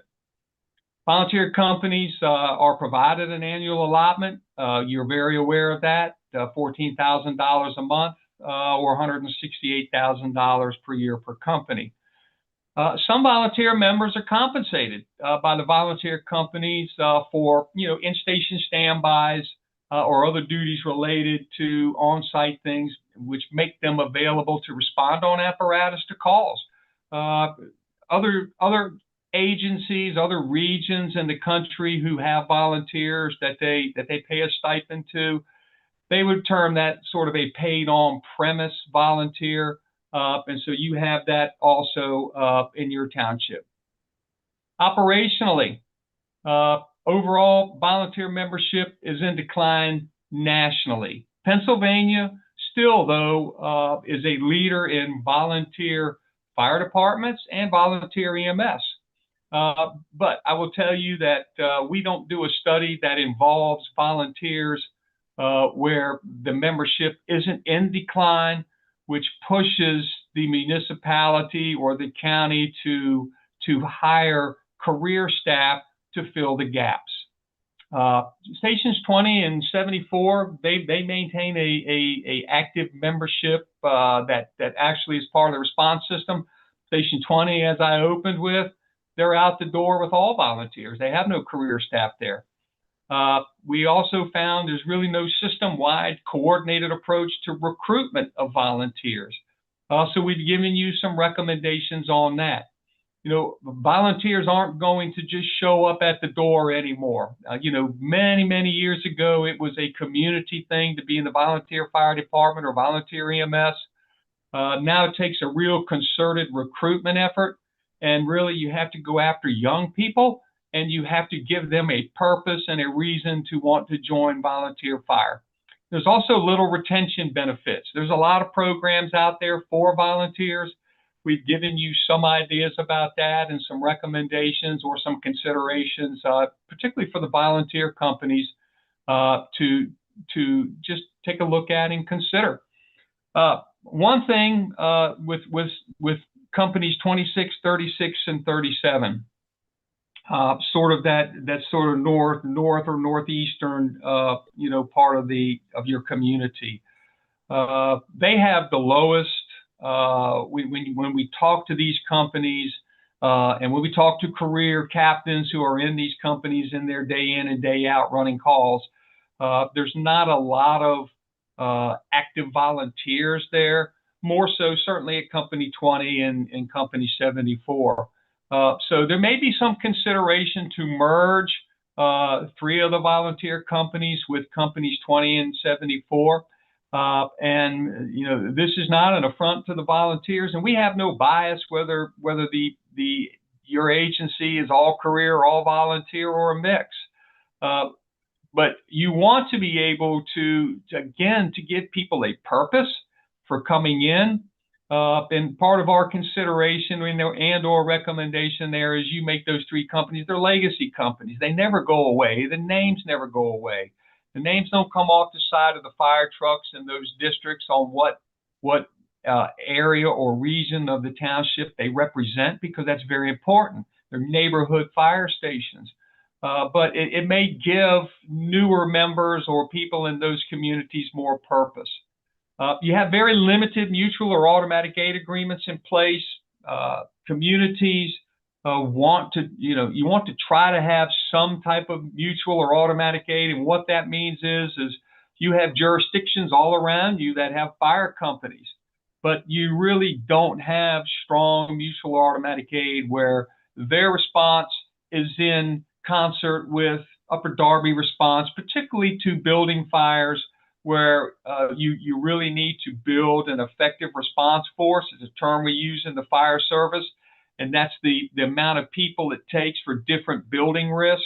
And that number goes up the more complex the building gets, particularly in those multi-story residential buildings that you have. We looked at your response times, and they're very favorable for the township for fire. So some recommendations, key recommendations, right? Clearly define the Upper Darby Fire Chief's authority and responsibilities, particularly as a system-wide fire chief. You have a fire chief who is, in your ordinance, has some obligations and responsibilities. And certainly one of them is to protect the public from fire and other emergencies. But you really don't have it clearly defined as a system-wide chief. You also have a board of district chiefs that are that's in your ordinance, and really there should be some clarity to really what is the role of the board of district chiefs, and is it a decision-making or is it a policy-making board, etc. Strengthen volunteer integration with career staff, very important. You want to establish a pipeline into the career staff, right? So that's why when I suggested, right, you got to go after these younger people. Volunteers used to have a junior program. They would like to see that come back, certainly within the laws, and you would have to consider how that fits into your risk management in the township. And however, if you get that pipeline going, then ideally, when there's a career staff opening, you would like to pick up somebody who's already volunteering in your system because they know the system, they know the people. You need some system-wide operational policies and governance. So every time I discuss system-wide, or I say system-wide, then we're talking about the volunteers. Formalize operational structure in the Combineer department, and you may want to consider keep an eye on EMS and consider perhaps a regional EMS platform. Create additional position in Upper Darby Chief's office, assistant chief position, permanently fill the fire marshal as soon as practical, and work with volunteer leadership to develop an agreement or memorandum of understanding on the use of their facilities. Consider mobile integrated health or community paramedicine that navigates certain demographics to public health, navigates them to food nourishment programs, et cetera. These are users or heavy users of the system, the EMS system. Actively pursue and obtain formal mutual aid agreements, increase the number of Upper Darby units and personnel. We recommended adding a engine company as well to Station 37. You run a ladder out of there. It's a dry ladder, meaning it doesn't have any water or hose. And consider upping the response algorithm for a high acuity advanced life support EMS calls with Upper Darby as a first responder. Just a couple of more slides. Enhance municipal oversight, certainly the finances and budget and resource allocation, develop accountability and reporting systems on everything, policies, reports, finance. Consider a tractor drawn aerial when the oldest aerial ladder comes up for replacement. You need that because of the tight streets and traffic congestions and the buildings you have to get to.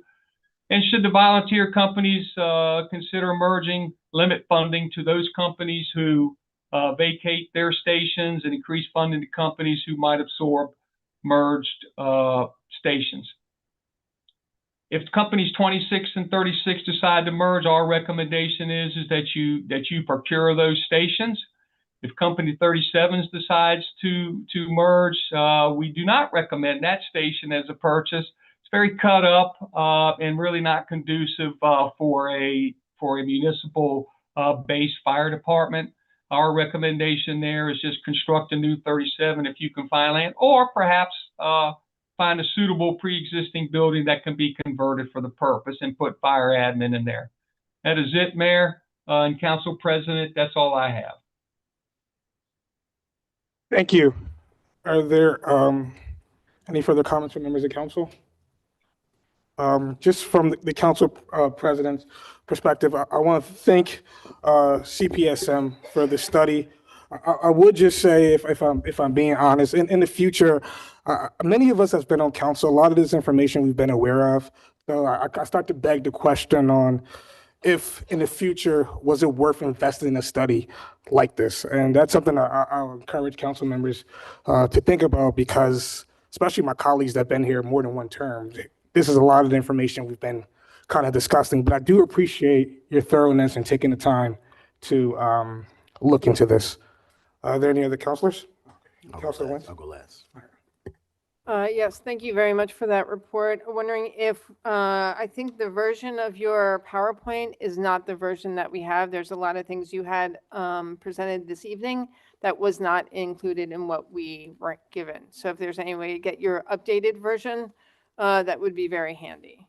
There were a bunch of pages missing, and some were fuller than they were in what we received this evening. So, and then, because I don't understand your alphabet soup necessarily, because every realm has its own alphabet soup, but when you're talking about EMS, you mentioned BLS and ALS. Could you tell us what those mean? Certainly. And I did forward a revision. Perhaps it didn't make it to the council packet, and I apologize for that.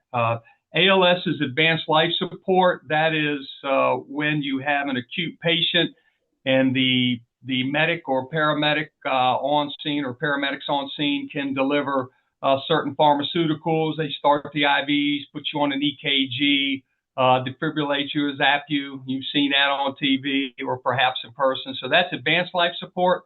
Basic life support is low acuity calls.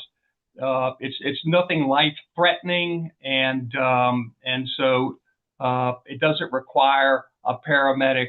Usually they're staffed with EMTs, and quite honestly, that's the majority of the calls that you have.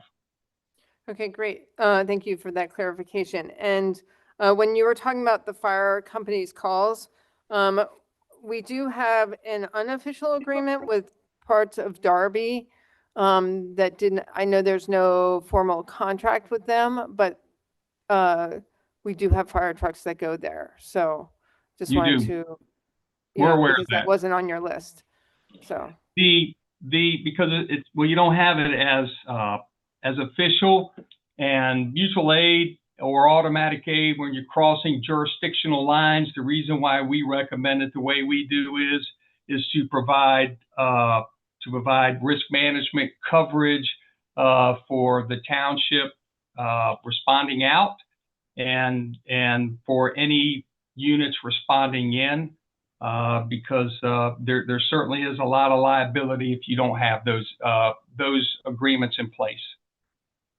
So getting that type of agreement would be good, right?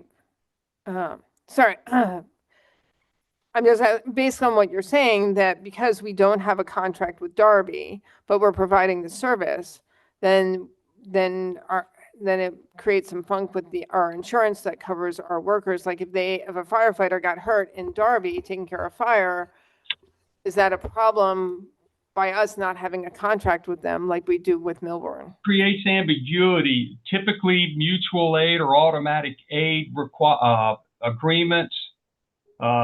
It puts the responding township or the responding municipality accepts the liability for anybody who may get hurt. If there's any equipment damage, if there's an accident on the way to the call or something coming back, you as a township would accept that liability responding in. Thank you. Councilor Bento? Yeah, thank you, President Tony. So, thank you, sir. So my question here, I mean, I have to touch on the financial aspect of this presentation. I mean, the study is great, but so I'm going to piggyback on Councilor Wednesday's question regarding the contract between. There's no contract between Darby and Upper Darby. So my question to that, we don't have a contract. So like the intergovernmental operational activity, do we incur any expenses? I mean, Upper Darby, in terms of, getting out of Upper Darby to help with fire in Darby, do we incur expenses? What you're doing isn't wrong. But do we benefit from doing that from Darby? Or do no contract? Typically, automatic aid and mutual aid and/or mutual aid is reciprocal. So typically you set the agreement up so that if you're going to another jurisdiction, the expectation is that jurisdiction is going to come to you. And that way, by being reciprocal, there's sort of a evening out of what the costs are, right? Unless you're responding into another jurisdiction 2 or 3 or 4 times than when they're able to respond into your jurisdiction, then that's just really a cost benefit analysis of having that. However, mutual and automatic aid is it's a typical thing across the country, and many jurisdictions benefit greatly from it. Councilor Andrusko? Thank you for your presentation. As part of it, your team recommended potentially purchasing some of these fire stations from the volunteer company. Have you guys done any research into what that might cost? No, sir. No, not like what station 36 or 26 or 37 may cost. No, sir. Okay, thank you. Hi, can we refer to page 19 of 64, please, for the key findings organization?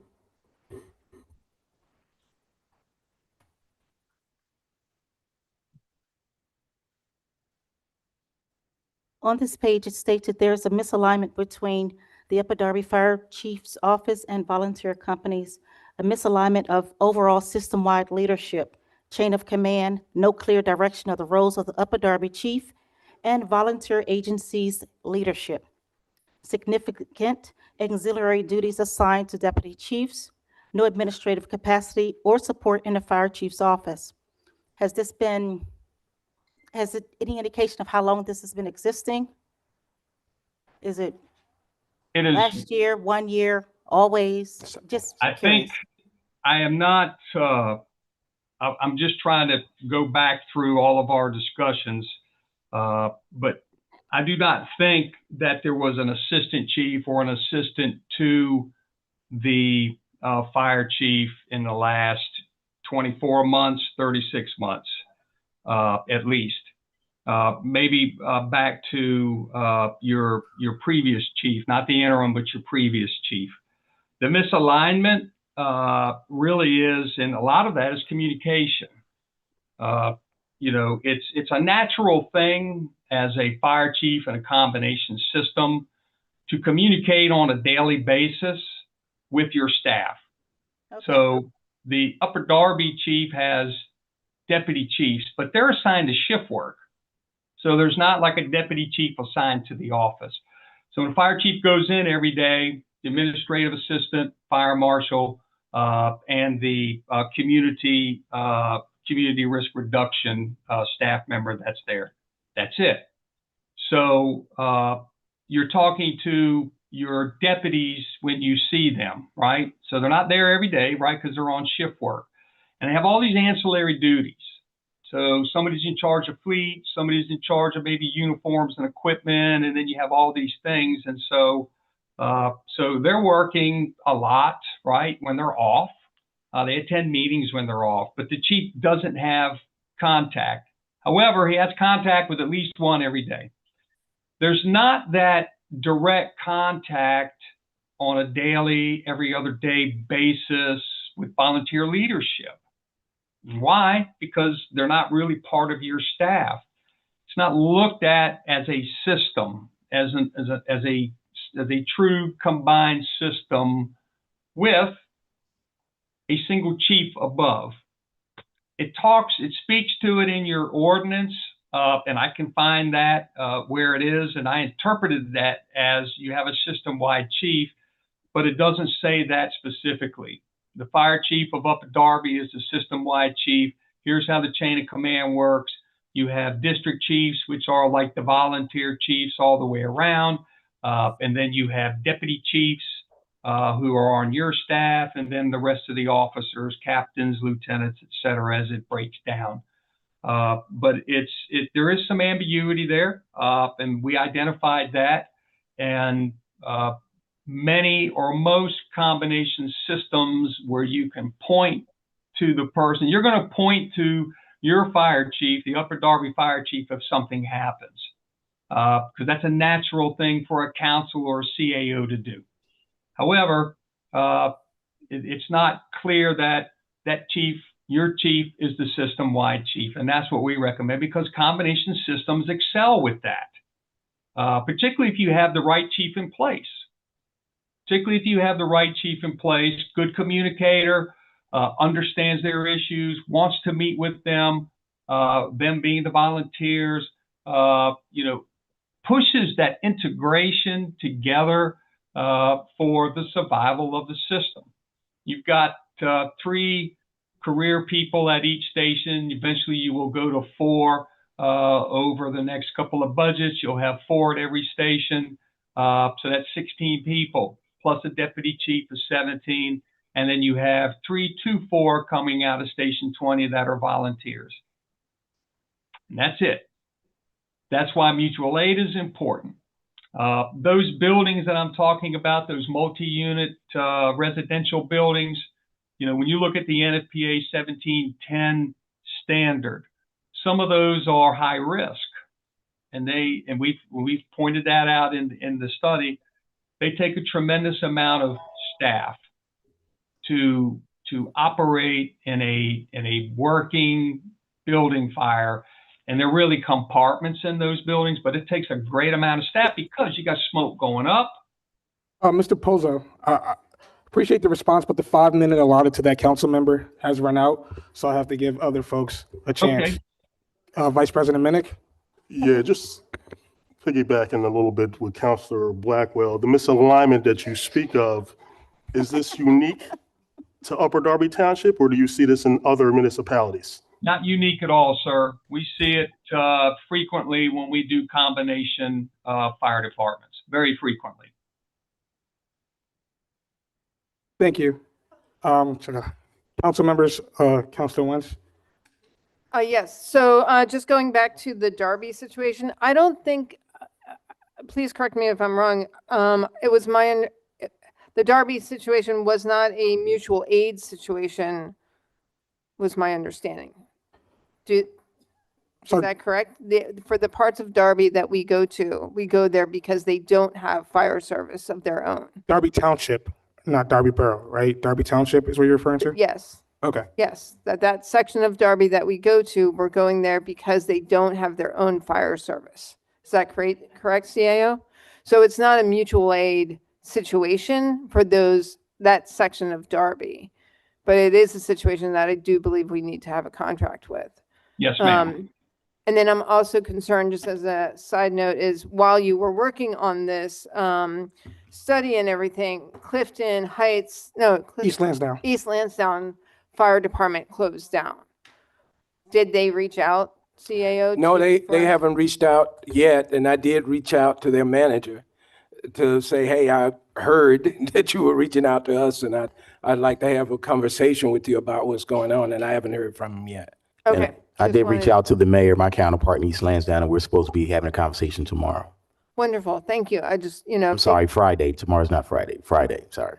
Yeah, no, thank you, because that is, they border us, and, it's important to make sure we have that support. So, okay, thank you.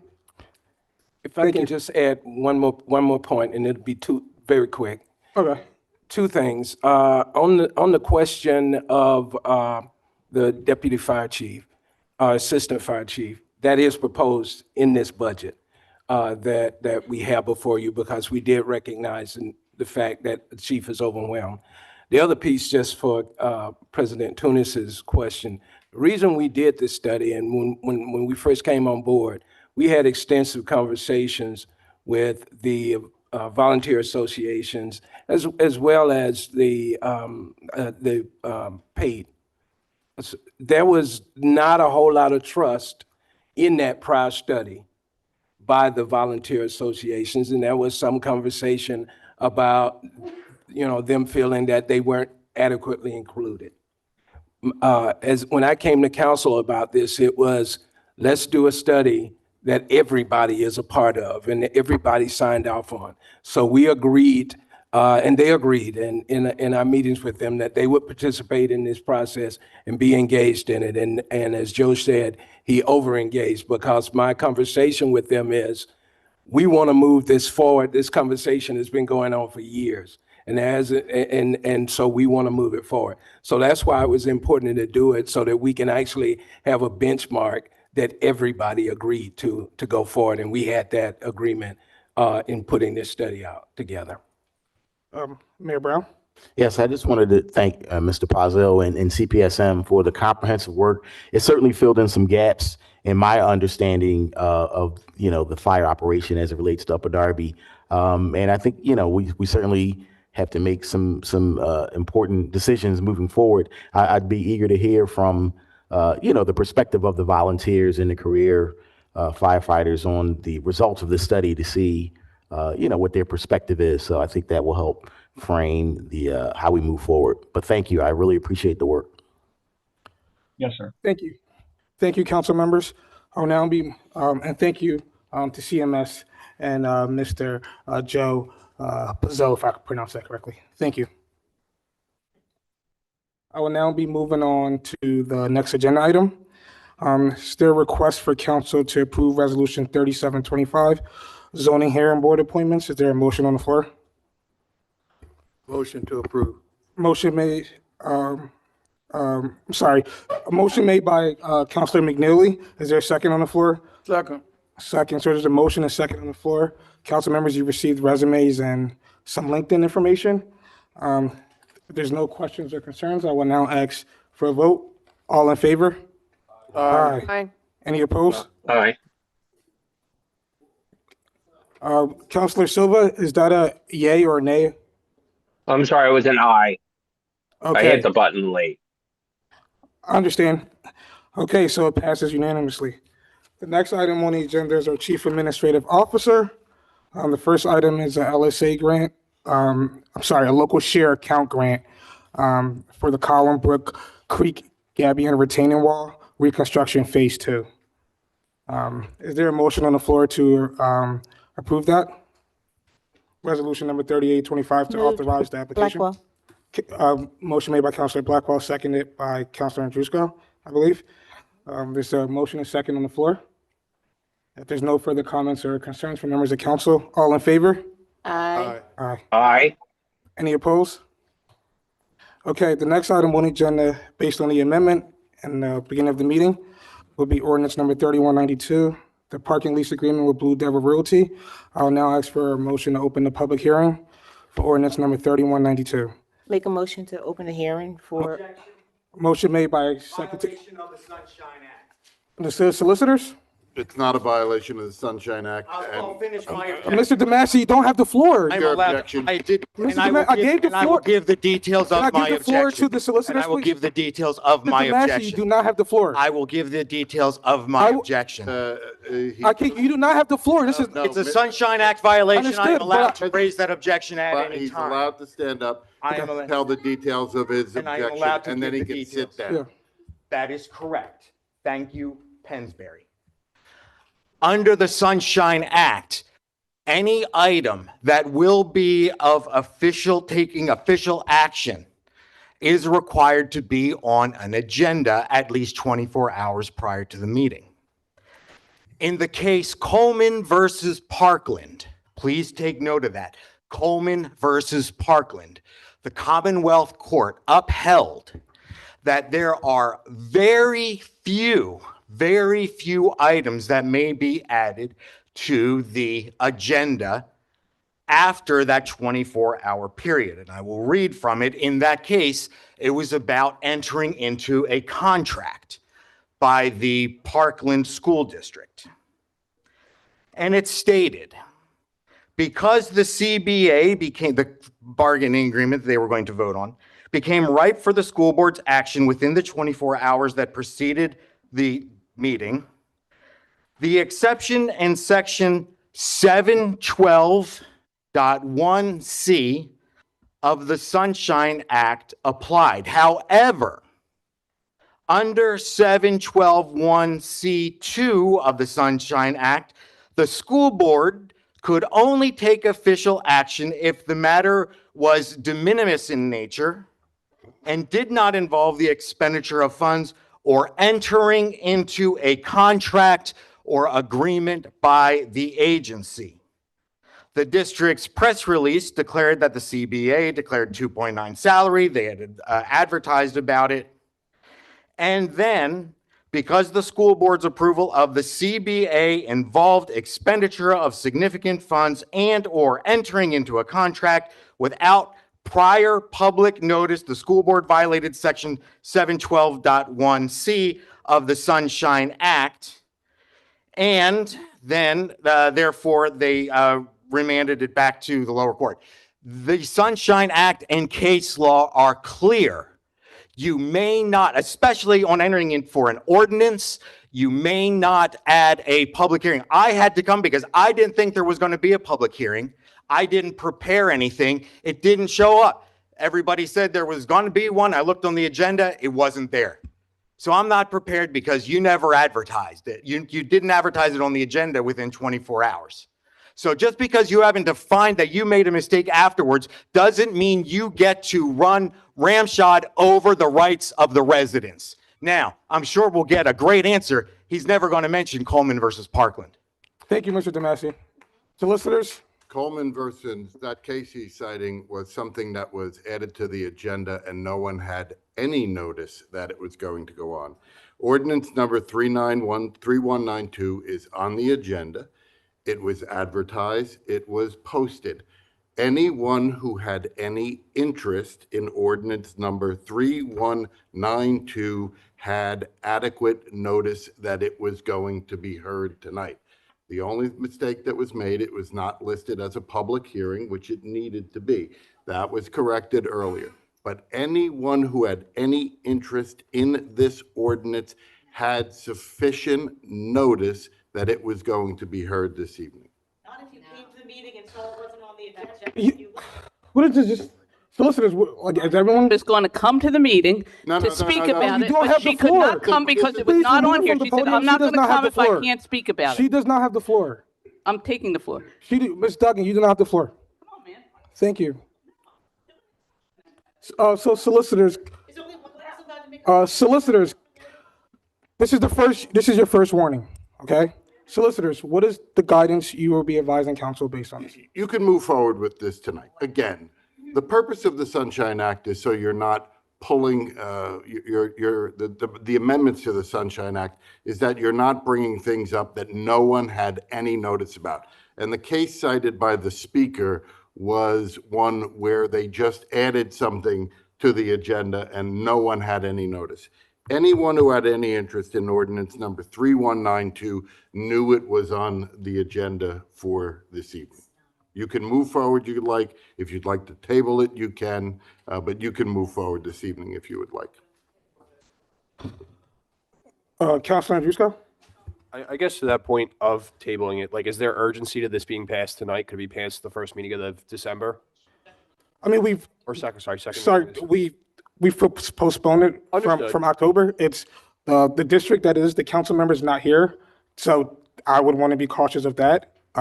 We do have at-large members here. I'm willing to work with council, but I don't feel comfortable without being able to hear from it's in the first district, I believe. Right, yep. The first district council person. So that may even prove your point of why it may need to be tabled. I'm fine tabling it if the majority of council feels like that's the direction they want to go. I guess it's not even as much the discussions with the council people. It's more coming from Blue Devil Realty LLC. Have they emphasized to the township saying like, hey, we need this now? Like, are they putting a timeline on this at all? Superintendent Bernhardt?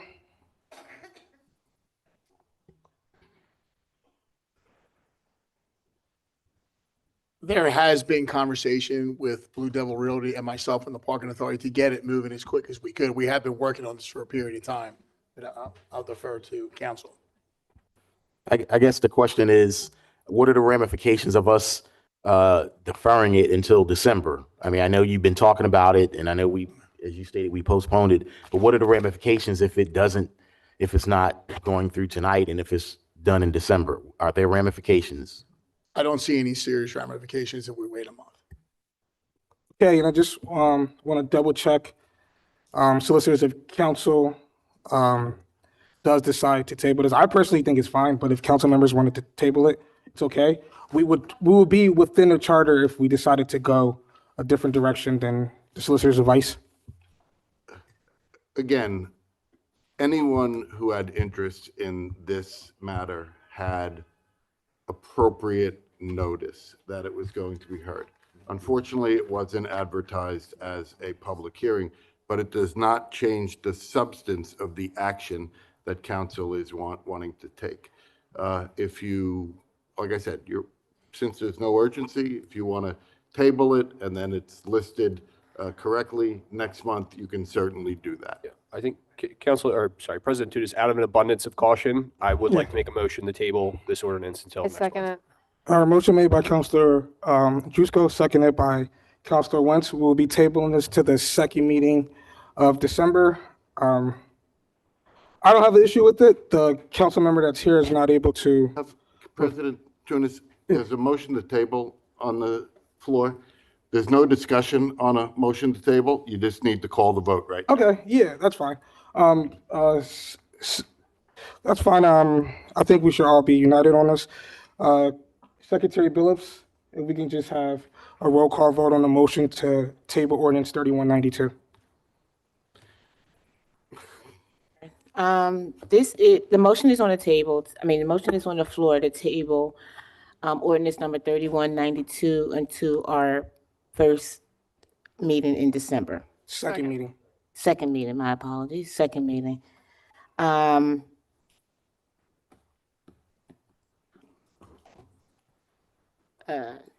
Secretary Billups.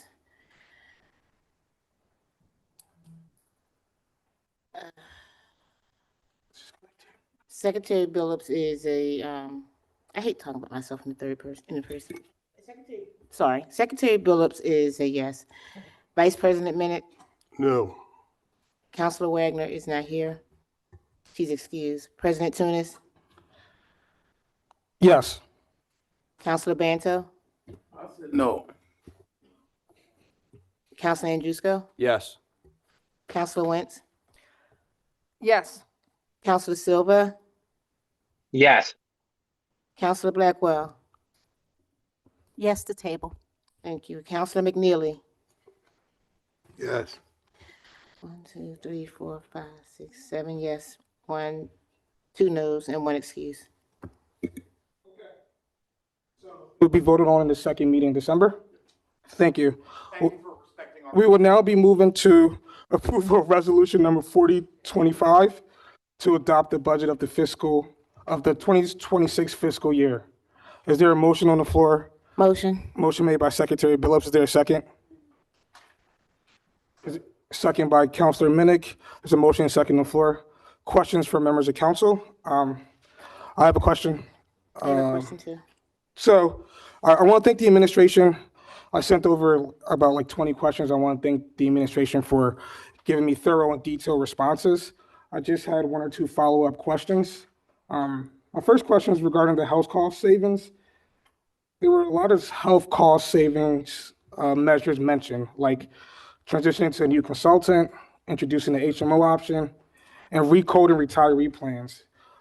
This is more of a request. Can we receive any projected savings amount of each of these changes so we kind of understand the budget impact? Thank you. Also, another question I have is regarding the L&I long-term revenue. This may not be able to come to this council, but maybe the next council. There was intentional fee corrections and policy changes in L&I, many of which I agree with. Does the administration have like some form of a projected forecast in 2027 or 2028 once these reforms are stabilized, so we can kind of understand the long-term financial picture? Sure. And one of the things that's going to happen is we go through the process of 2026, we'll be able to gather more data and certainly provide that data. Just again, for clarity, some of the things that were taken out as shared with council or things that should not have been in there in the first place just by law. So we did take those out, and then there was some overcharging of some fees that we can't make a profit, and that no government can make a profit off of fees, and so we wanted to right size that. But we definitely will keep you apprised. I know the mayor has on his agenda that Mr. Singh is going to come make a presentation to council at some point in the early in next year, probably maybe January, to talk about in detail about the L&I and the changes that are made. All right, thank you. My last question is, and it's something the residents were kind of talking about, the new benefit allocation system shifted funds and costs from the 480 account into individual departments. Would the administration be able to provide like a clear before and after comparison showing how much was moved into each department? So like council will be able to see the real operational impact? Well, what you see now is what it really costs to run each of the department, and what we had done, what had been being done before was that benefits costs were kind of all lumped under this one category. And so it never told the true story of what any department's true costs were. We can certainly share the information related to what was moved from each department, from that lump sum to each department, and that number would be the same. We'd be happy to do that. Thank you for that. My last question is based on the 17.85 million estimate. If I remember correctly, and correct me if I'm wrong, PFM's conservative estimate was 17.85, and the midpoint was 18.4. So why did we choose the higher end of the conservative estimate instead of using a true midpoint or like a lower bound scenario in the budget? One of the reasons was as I shared with the council in the answers, they have a metric and a methodology that they use to make these estimates. And we thought and still believe, and as did they, that the midpoint that we chose was attainable. What history has shown, and this is borne out in conversations with them, and they've said publicly, what history has shown is once the EIT is implemented, it typically brings in more revenue than is projected. And the projections that happen now were based on several data sources that they use, and they updated and put into their system to calculate the number. And all of that data was on the most recent available data related to several metrics: labor statistics data, employee household dynamics, local unemployment statistics, current employment statistics, community and economic development tax rates as well. And so we were comfortable going with the midpoint because we based on everything we've both seen and they advised. That concludes my time. Councilor Andrusko? Yep. Thank you. Just one question for the CEO regarding cash flow. Talking about the EIT, we talked about we're not anticipating the full cash basis to come in really until 2027, like February of 2027, because that's when we get back from Keystone. In the meantime there, do we anticipate using, I guess, fund balance revenue to cover cash through the end of next year? Or are we going to get a TRAN? No, we're definitely not looking at getting a TRAN. We think we have the revenue on hand to be able to do that. Okay, great. And then I'll try to be brief with the rest of my comments. Last meeting, I obviously posed some questions and I sent some additional questions over to you. And I do appreciate your answers to those questions as well as the feedback that you gave on the recommendations I have. I understand the things that I bring forth aren't the primary drivers of the expenses in the township. And it might seem punitive even, as you said. But I think as a township and as council members here and stewards of our taxpayer dollars, when we have a general fund budget that has ballooned 30% in the last 5 years, we have a duty to turn over every stone to find any savings possible in this township. And I do want to say that I fully support the goals of this administration and the investments that they're doing and everything they brought forth. However, I fear that we're not approaching this conservatively enough, especially with the first year implementation of an EIT. And I feel that this budget does not address the concerns I have, and therefore I will not be supporting it tonight. Thank you. Secretary Billups? Thank you. So I have a couple of questions. First is about just the general budget accountability. And I've heard what you said about what the plans are. But can you tell me what measurable outcome can residents expect from the proposed spending? Can I say that again? I'm sorry. What measurable outcomes can residents expect from the proposed spending?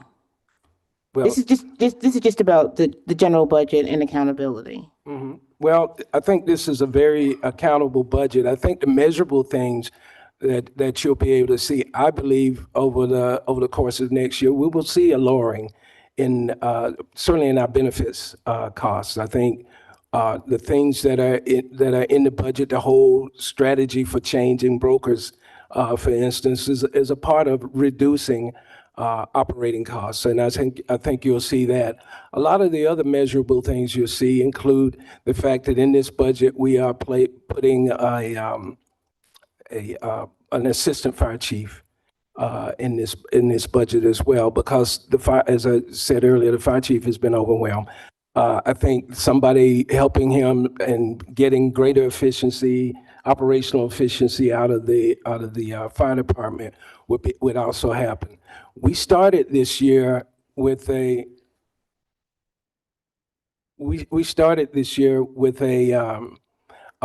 plan, particularly because so much of our fleet is incredibly old. We've got vehicles that are operating since 2013, 2015, some even older. And so we started a new process in terms of fleet management. And one of the key items in being able to do something about that and provide adequate vehicles and equipment for staff to operate, and this is staff across every operation in the township, was to be able to have the money to actually, and have a process in place to actually change our fleet, upgrade our fleet.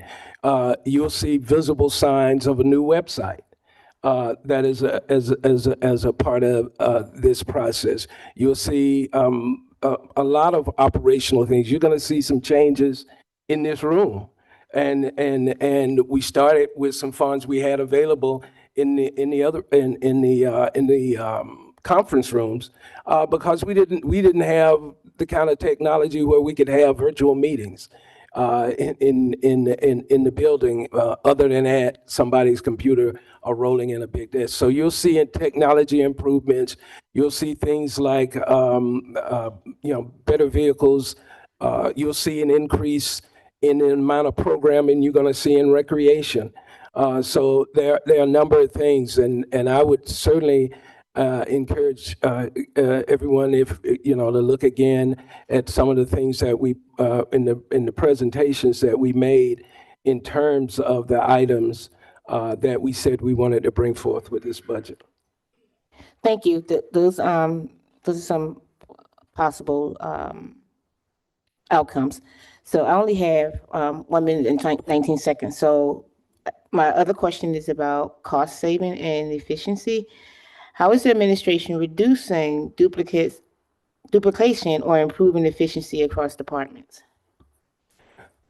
So I don't know any specific duplication that you might be referencing, and I'd have to see that. But I know when we came into the organization and started looking at organizations, I'll tell you a couple of things, or at least one.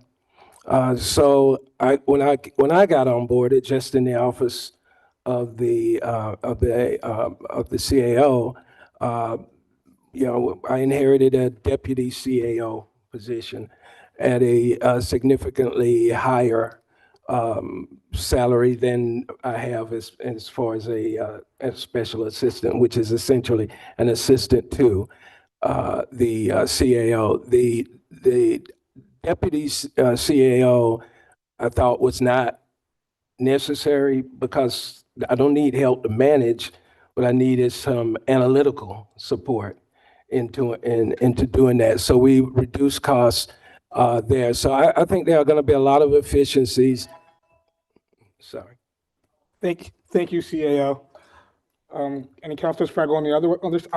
If you guys have questions, we can get them out the way so I can go to the other side. All right. I'm sorry, Councilor Wentz had her hands up before you.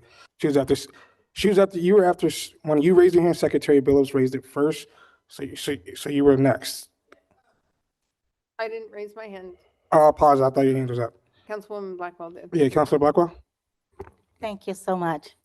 I do have several questions, but just a few very important questions that you don't have to answer right now. But I'm just piggybacking on what Councilor Billups stated regarding the efficiency across the departments. So which departments are seeing the latest increases, and what are driving these increases? Is it inflation, staffing, capital needs, or contracts? Well, again, I don't know what specific types of increases you're talking. I know, for instance, in recreation, we did add additional funds in recreation because there is not a lot of programming money in the recreation department. And so we, and particularly one of the mayor's goals was to make sure that we may provide some opportunities for young folks. Okay, thank you. Mhm. So are there any fiscal year budget increases tied to unfunded mandates or state level policy changes? I thank you for that question because pretty much most of what happens outside of general operations of local government is unfunded mandates, whether they come from the state or the federal government. I'll give you, one of the big issues that we have to deal with, and this is what the MS4 requirements for all communities is that we control sediment and runoff in the town so that it doesn't get into the rivers or system. Well, the state mandates that we have to do a significant amount of work to accomplish target goals that they give to each community. If not, we lose access to state levels of funding.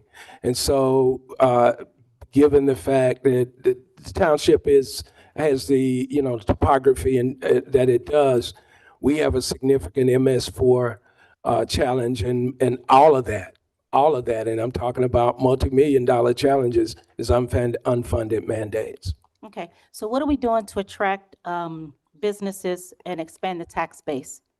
In an expanded tax base, that was question. What are we doing to attract new business, to expand the tax base so that we can get more money coming into? Certainly. So the Planning and Development Department has been very active in doing business attraction. But one of the things, again, you go back to the funds that you allocated for small business development. So we have on the agenda to bring to you a presentation. I think it may be next month, Rita, is it next month? But we have an agenda to bring to you a presentation about a consulting firm that we're working with who will actually be providing and leading us through the process of small business, not only development and empowerment, but also financing of projects to help them. So we're doing that. And of course, every chance we get, we're out there trying to market the community. Some of those will be legislative changes that we're going to propose as well. Thank you. And the last question is, what is the township plans to address any structural revenue gaps with or without raising property taxes? Well, we're not proposing to raise property taxes. Again, part of the thing was to get EIT passed so we wouldn't have to do that. The rest of it has to do with us looking at opportunities for reducing costs, like, for instance, student negotiations we're having with the unions about benefits through some of the adjustments. The technology increases improvements that we made already in the organization are significantly reducing some of the costs that we have operationally. One of the things we just did was start a process of right-sizing something as small as photocopying and copy machines. We had an unnecessary amount of desktop copiers, and the toner for desktop copiers is ridiculous. So work with Eric and Administrative Services to actually let's right-size the operation. Let's look at what we need, and if people have to walk a little bit further from their desk, we're going to have to do that. So we're looking at every way we can to reduce our costs. Thank you. I appreciate your responses. Yes, ma'am. Go through the rounds. Councilor Wentz? Thank you. So just to clarify, you talked about the deputy CAO, just to let you know, that was only created in 2021. That was not the deputy CAO position was created under Barbara Ann Keffer. It never existed before. So it was just to let you know that was something that was just under her administration, never existed before. Right. Okay. I do share concerns about the expenses. I'm also concerned about I mean, on one side, you're saying that there's all these services being added, but then there's services that were cut this year, like the calendar/newsletter. You led residents and council members on to believe at the beginning of this year that you were working on the calendar, and then 2 to 3 months into this year, all of a sudden that wasn't going out. That's a service that residents relied on.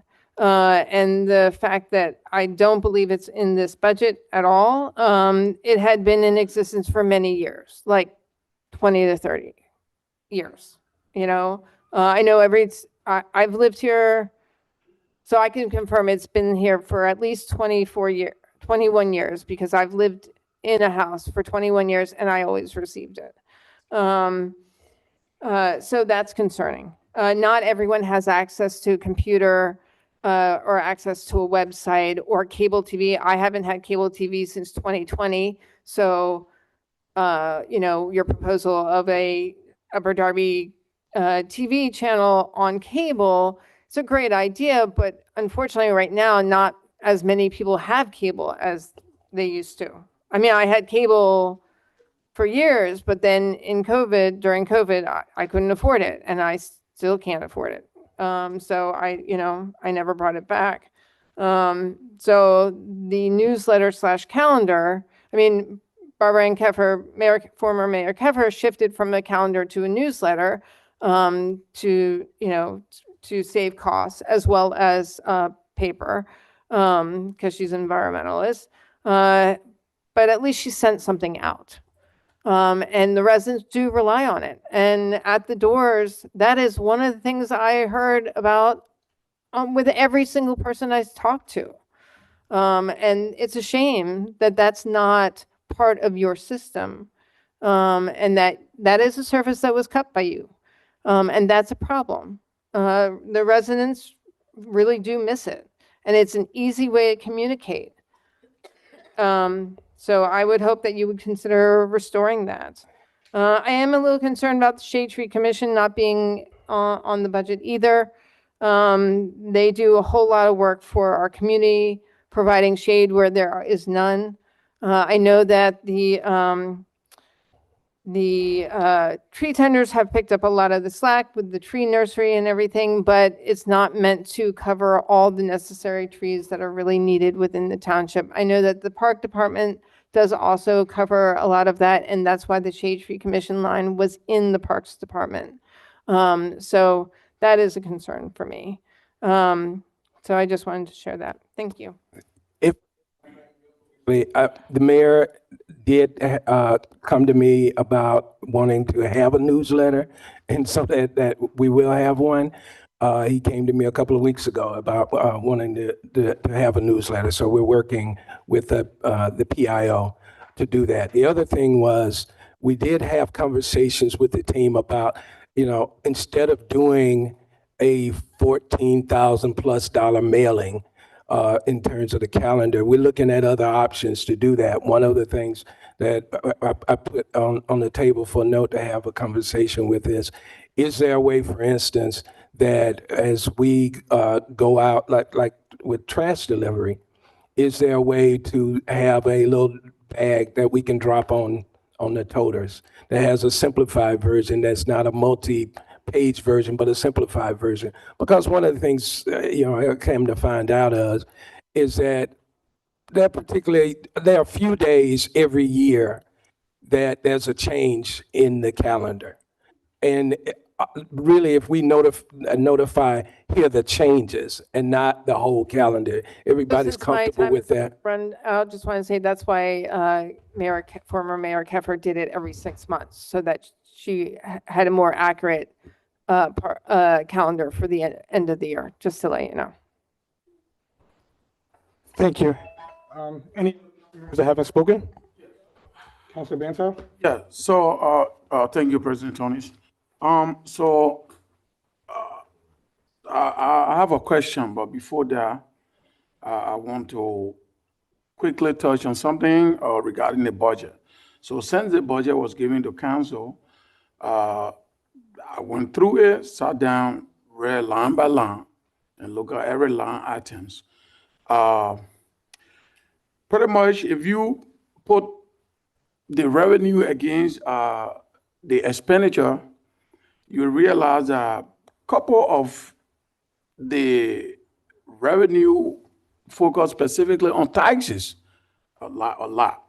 And then when you come to expenditure, the revenue, you also realize that chunk of the money that we see in the budget, some of the money was offset by, professional fees. That is, most of the money went to, bringing the increase went into professional fees. So my question, regarding all of that would be, because if you spend on professional fees, you should expect some return, I guess. So if we are paying that amount of money to certain professional or whatever we need for the township, what do we expect in return in terms of putting the taxes aside and non-tax revenue stream? What is the administration plan? Amount on the taxes, what do we hope to, what are some of the revenue stream that we're gonna pull from the professional fees that we are increasing, that we're spending?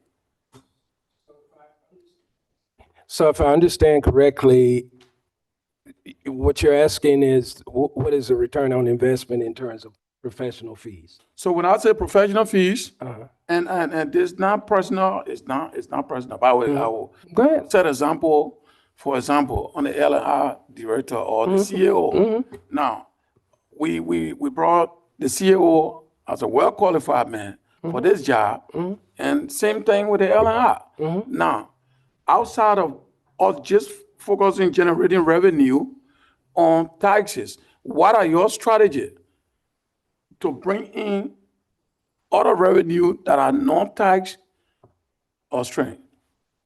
So again, in terms of non-tax revenue, I mean, most governments is either grants or some form of fee or taxes that sustain government. We're not going to be able to bring in revenue, say, for profit reasons, but we certainly do in terms of, let's just say, the investment in me or any other staff member. I think one of the things we don't recognize is that management of this organization, of any local government organization, requires professional folks who are qualified to do that. And so the return you get on that is, one, more investment in your staff. For instance, when I came on board, other than the mandatory training that was in the organization for police and fire, there was no investment in training and development of any other person in the organization. And so training and development and innovation is what drives efficiency, cost reduction, and the like. And so the goal is, if there's revenue, economic development and creating projects for economic development, helping create business, small business programs that invest money back into our coffers. The things that have happened in LNI already in terms of business, people not paying business privilege taxes, that haven't been paying business privilege taxes for years because there was really no system put in place to do that. And an investment in Mr. Singh, and then an investment in the technology introduced significant new uncaptured revenue. So. Thumbs up. Vice President Minnick? Yes, the budget includes 1.25 million in vacancy savings. And listed in vacancy savings, you have the Director of Finance. in the past, you've communicated how important it is for the township to have a director of finance. Will that be a priority in 2026? And what will that individual bring that you and Diane don't currently have? Thank What you. will they bring? Thank you. Yes, actually, we are in the process right now. This will be, I think, the third or fourth recruitment that we've done for finance directors since I've been here. We've done 4, I believe. It's very, very difficult to get finance directors, public works directors, and other directors. Right now, from what the firm is telling me, we've got about 22 candidates, and some of them they say are really good. What a finance director brings, Diane is an exceptional controller, and there's a difference between her range of expertise, which is really internal controls within an organization, and a finance director, which is really about policy, overall policy development, and the external pieces of the finances of a local government. For instance, the goal is to do a borrowing in 2026 so that we can accomplish some of the capital projects. If we do something like that and going forward, even in the forecasting, even in the way we present data to council and the public, that's a finance director's expertise. If we're going to do bonding, a finance director has to have that expertise. That's not the expertise of a controller.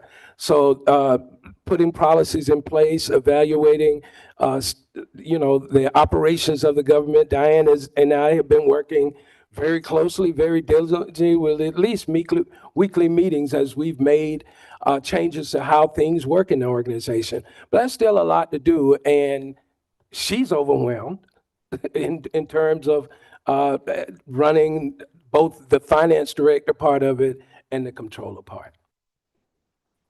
Thank you, CEO.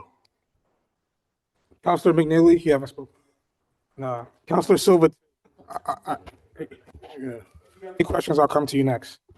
All right. Yes, I wanted to ask, as far as creating new revenue, could we create new jobs to create new revenue?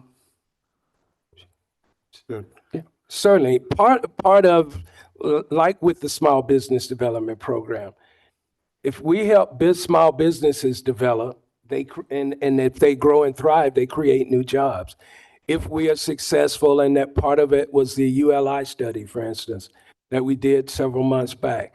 That was all about creating new jobs and new density in this downtown corridor, which will, create new jobs. So economic, if the economy starts thriving, small businesses thrive, whether it's 1 or 2 jobs at a time, or if in recruitment we get somebody who wants to, for instance, fill the space that's left by the Sears building.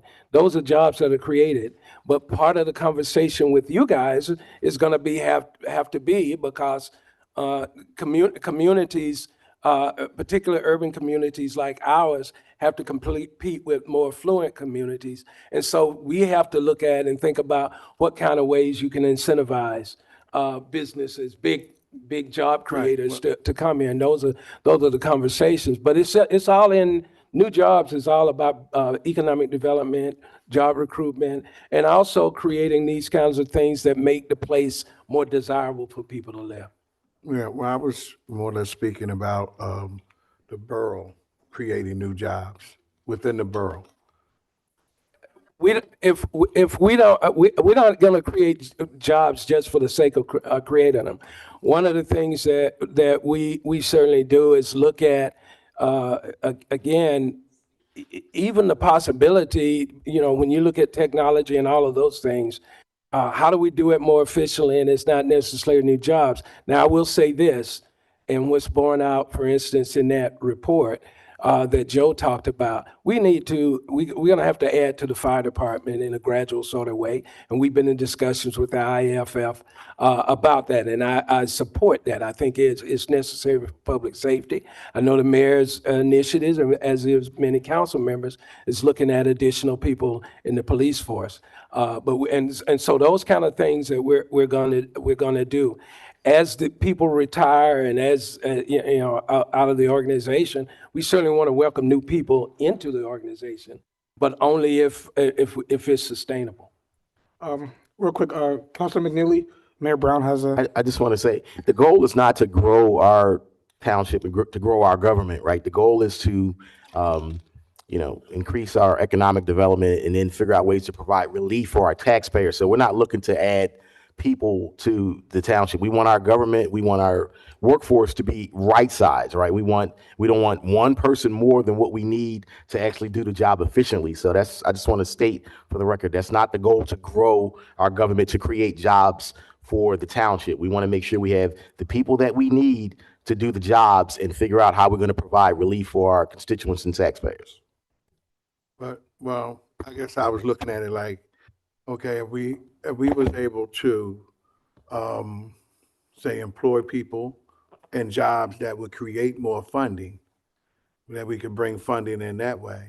Like, say, for instance, like if you put more people in L&I that could go out and do inspections and stuff like that, then that would bring in more revenue.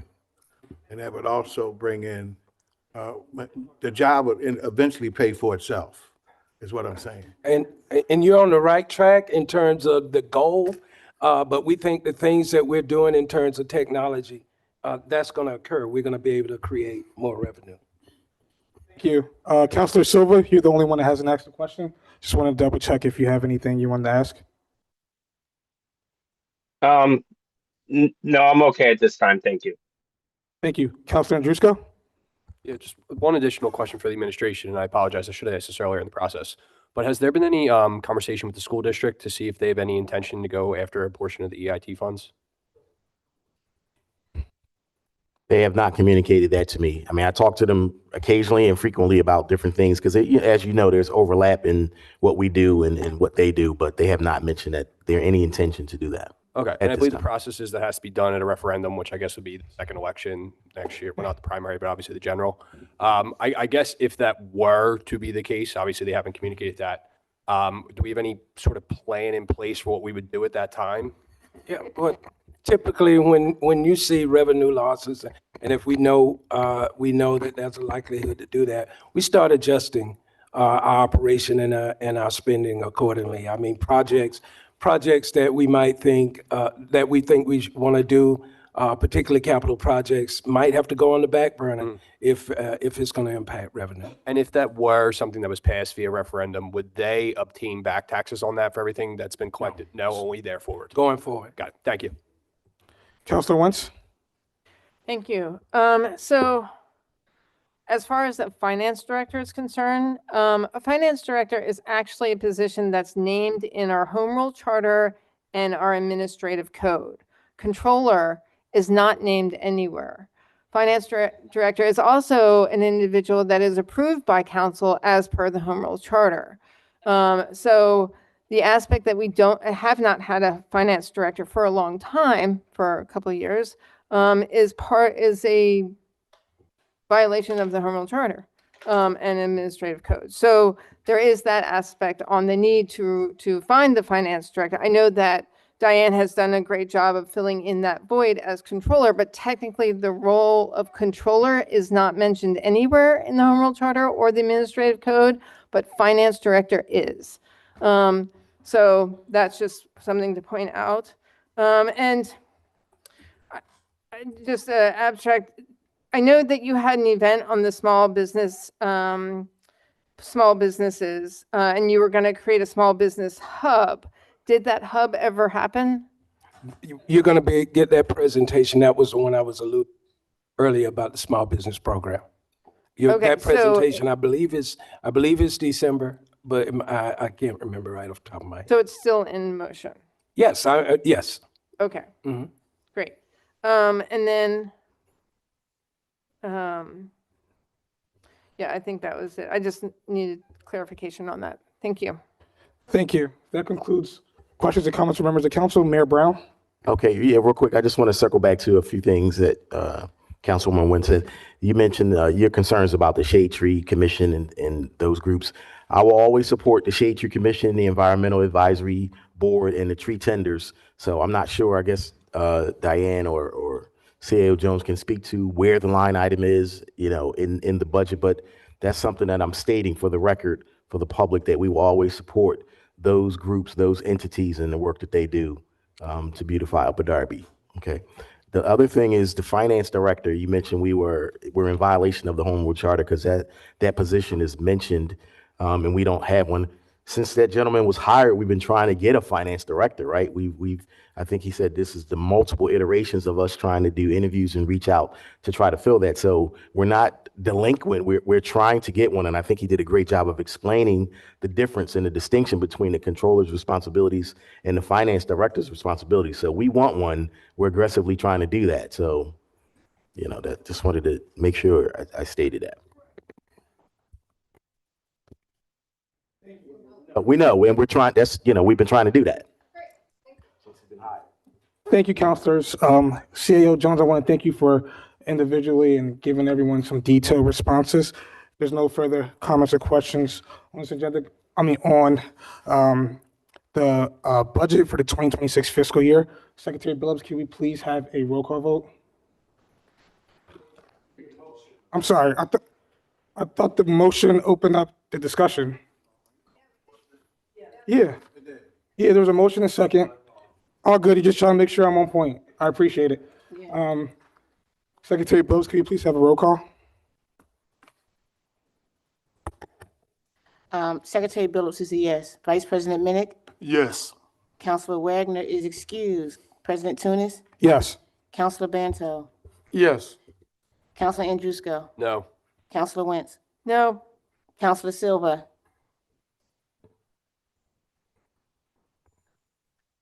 I'll come back to you. Councilor Blackwell? Yes. Okay. Yeah. Go ahead. I'm sorry. Go ahead. Yeah, yay, yes. yay or nay? Okay. Thank Yay. you. Thank you. Councilor Blackwell? Yes. Councilor McNeely? Yes. 1, 2, 3, 4, 5, 6, 7. 7 yes, 2 noes, and 1 excuse. Thank you. It passes. The next item on the agenda is Resolution 3925, waiving the parking fees. Is there a motion on the floor for council to approve? Moved. Second. Motion made by Councilor Wentz, seconded by Councilor Blackwell. All in favor? There's a motion second on the floor. Councilor Wentz?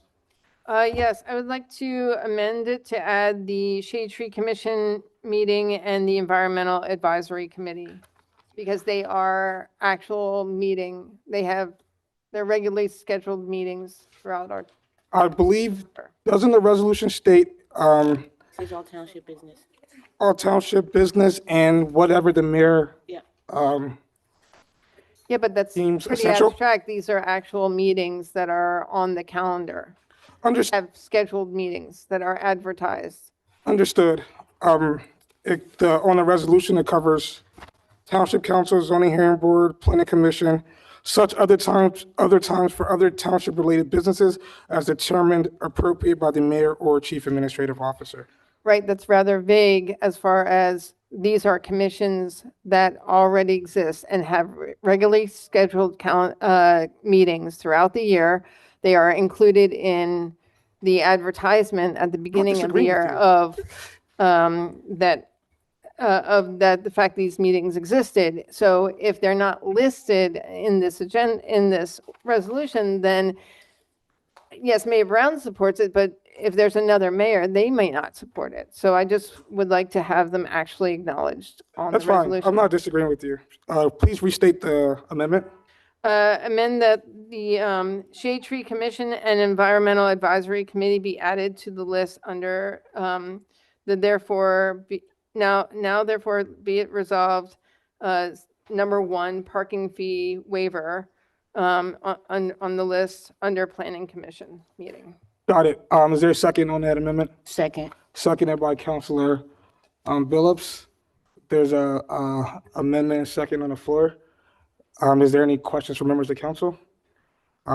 Seeing none, all in favor of adding the Shade Tree Commission and the Environmental Advisory Committee to the list of meetings that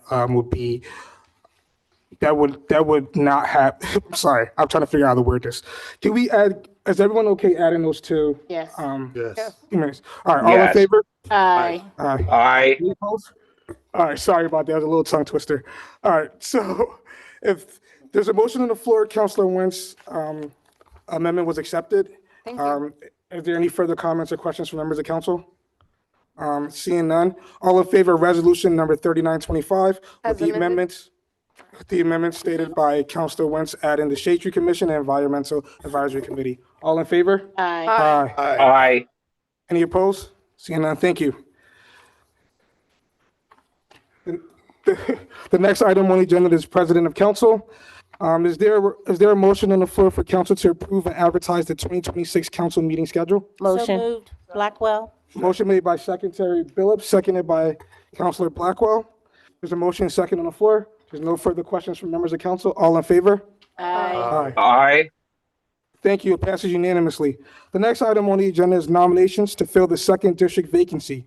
Is there a motion on the floor to open up nominations for the second district? So moved. Motion made by Councilor Wentz, seconded by Secretary Billups. I nominate Jonathan McMahon for second district councilor.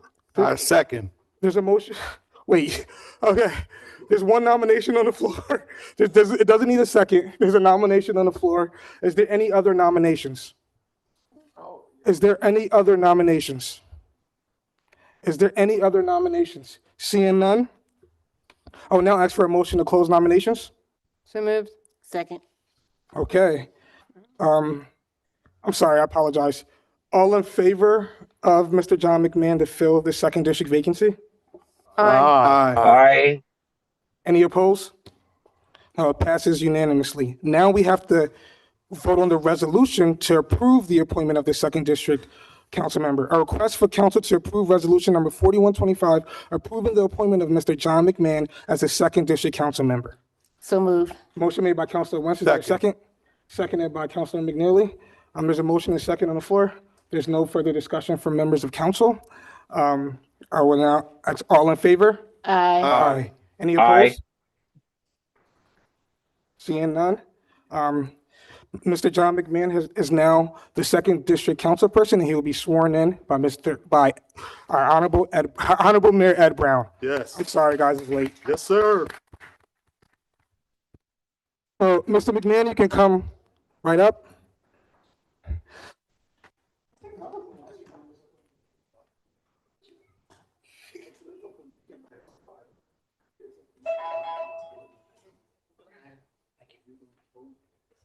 This way.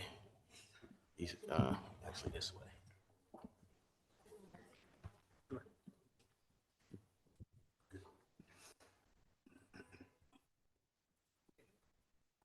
I do solemnly affirm I do solemnly confirm, Jonathan McMahon, that I will support, obey, and defend that I will support, obey, and defend the Constitution of the United States, the Constitution of the United States, the Constitution of this Commonwealth, the Constitution of this Commonwealth, the Home Rule Charter, the Home Rule Charter, excuse me, and the provisions and the provisions of the Administrative Code, of the Administrative Code, that I will discharge the duties that I will discharge the duties of my office with fidelity, that I will not knowingly receive directly or indirectly any money or other valuable thing any monies or any valuable things for the performance or non-performance for the performance or non-performance of any act or duty of any act or duty pertaining to my office other than compensation allowed by law. Welcome to our council. Thank you, Mayor. Here.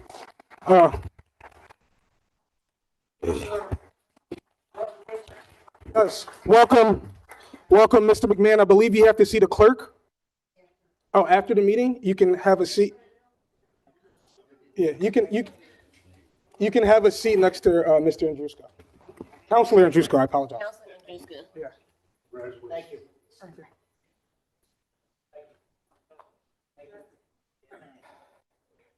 Okay, we will now be moving forward to our solicitor.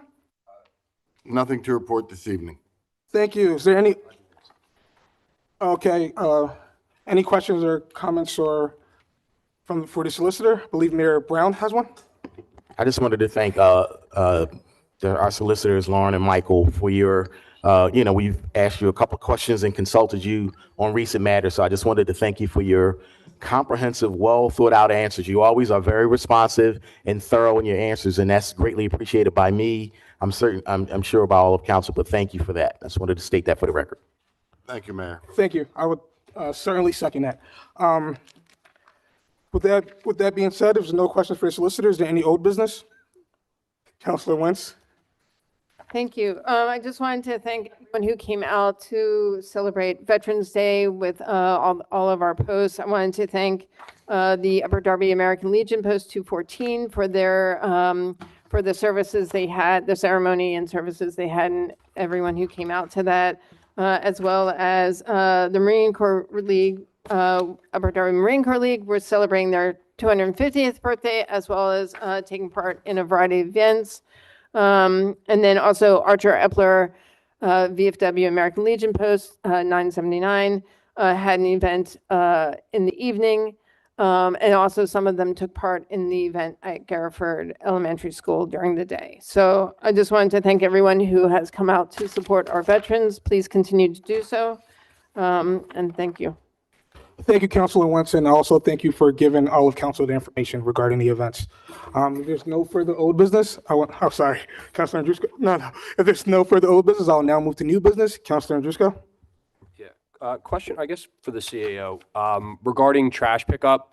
I know obviously we had everything that transpired on Friday, but during that time, as you mentioned, the trash men were talking about not picking up cans because of the size of the can or the weight. I'm just curious, moving forward, I know our ordinance does state, I think it can't be in excess of 35 or 40 gallons, I don't know what it is, but I know a lot of residents have trash cans that are larger. But we have, up until this point, collected trash. Yes. Can we expect moving forward that those cans will be picked up, or is it going to be abiding by what they said on Friday? That's the directive, is that they pick up as they have been picking up. Okay. Yes. Great. Thank you. Councilor Blackwell? I just want to announce that on December the 13th, between 10 and 2, at the Highland Park Elementary Center, there's going to be an indoor flea market. The community is involved to participate. Vendors are needed from anywhere, and feel free to come by and do some indoor shopping or sell your items. Thank you. Councilor Wentz? Yes, I just wanted to give an announcement on behalf of the Upper Darby Marine Corps League. They do their version of Toys for Tots. They also adopt families for the December holidays. So if there's anyone in Upper Darby that needs some help for the holidays, please reach out to the Marine Corps League. You can also go to Burn Hill Hardware store and talk to them there. So then my other thing was also with the trash can issue, or the trash not being collected on Friday. Residents also had concerns about lids, because a lot of residents have issues with squirrels and wildlife getting into their trash. They have cans with lids.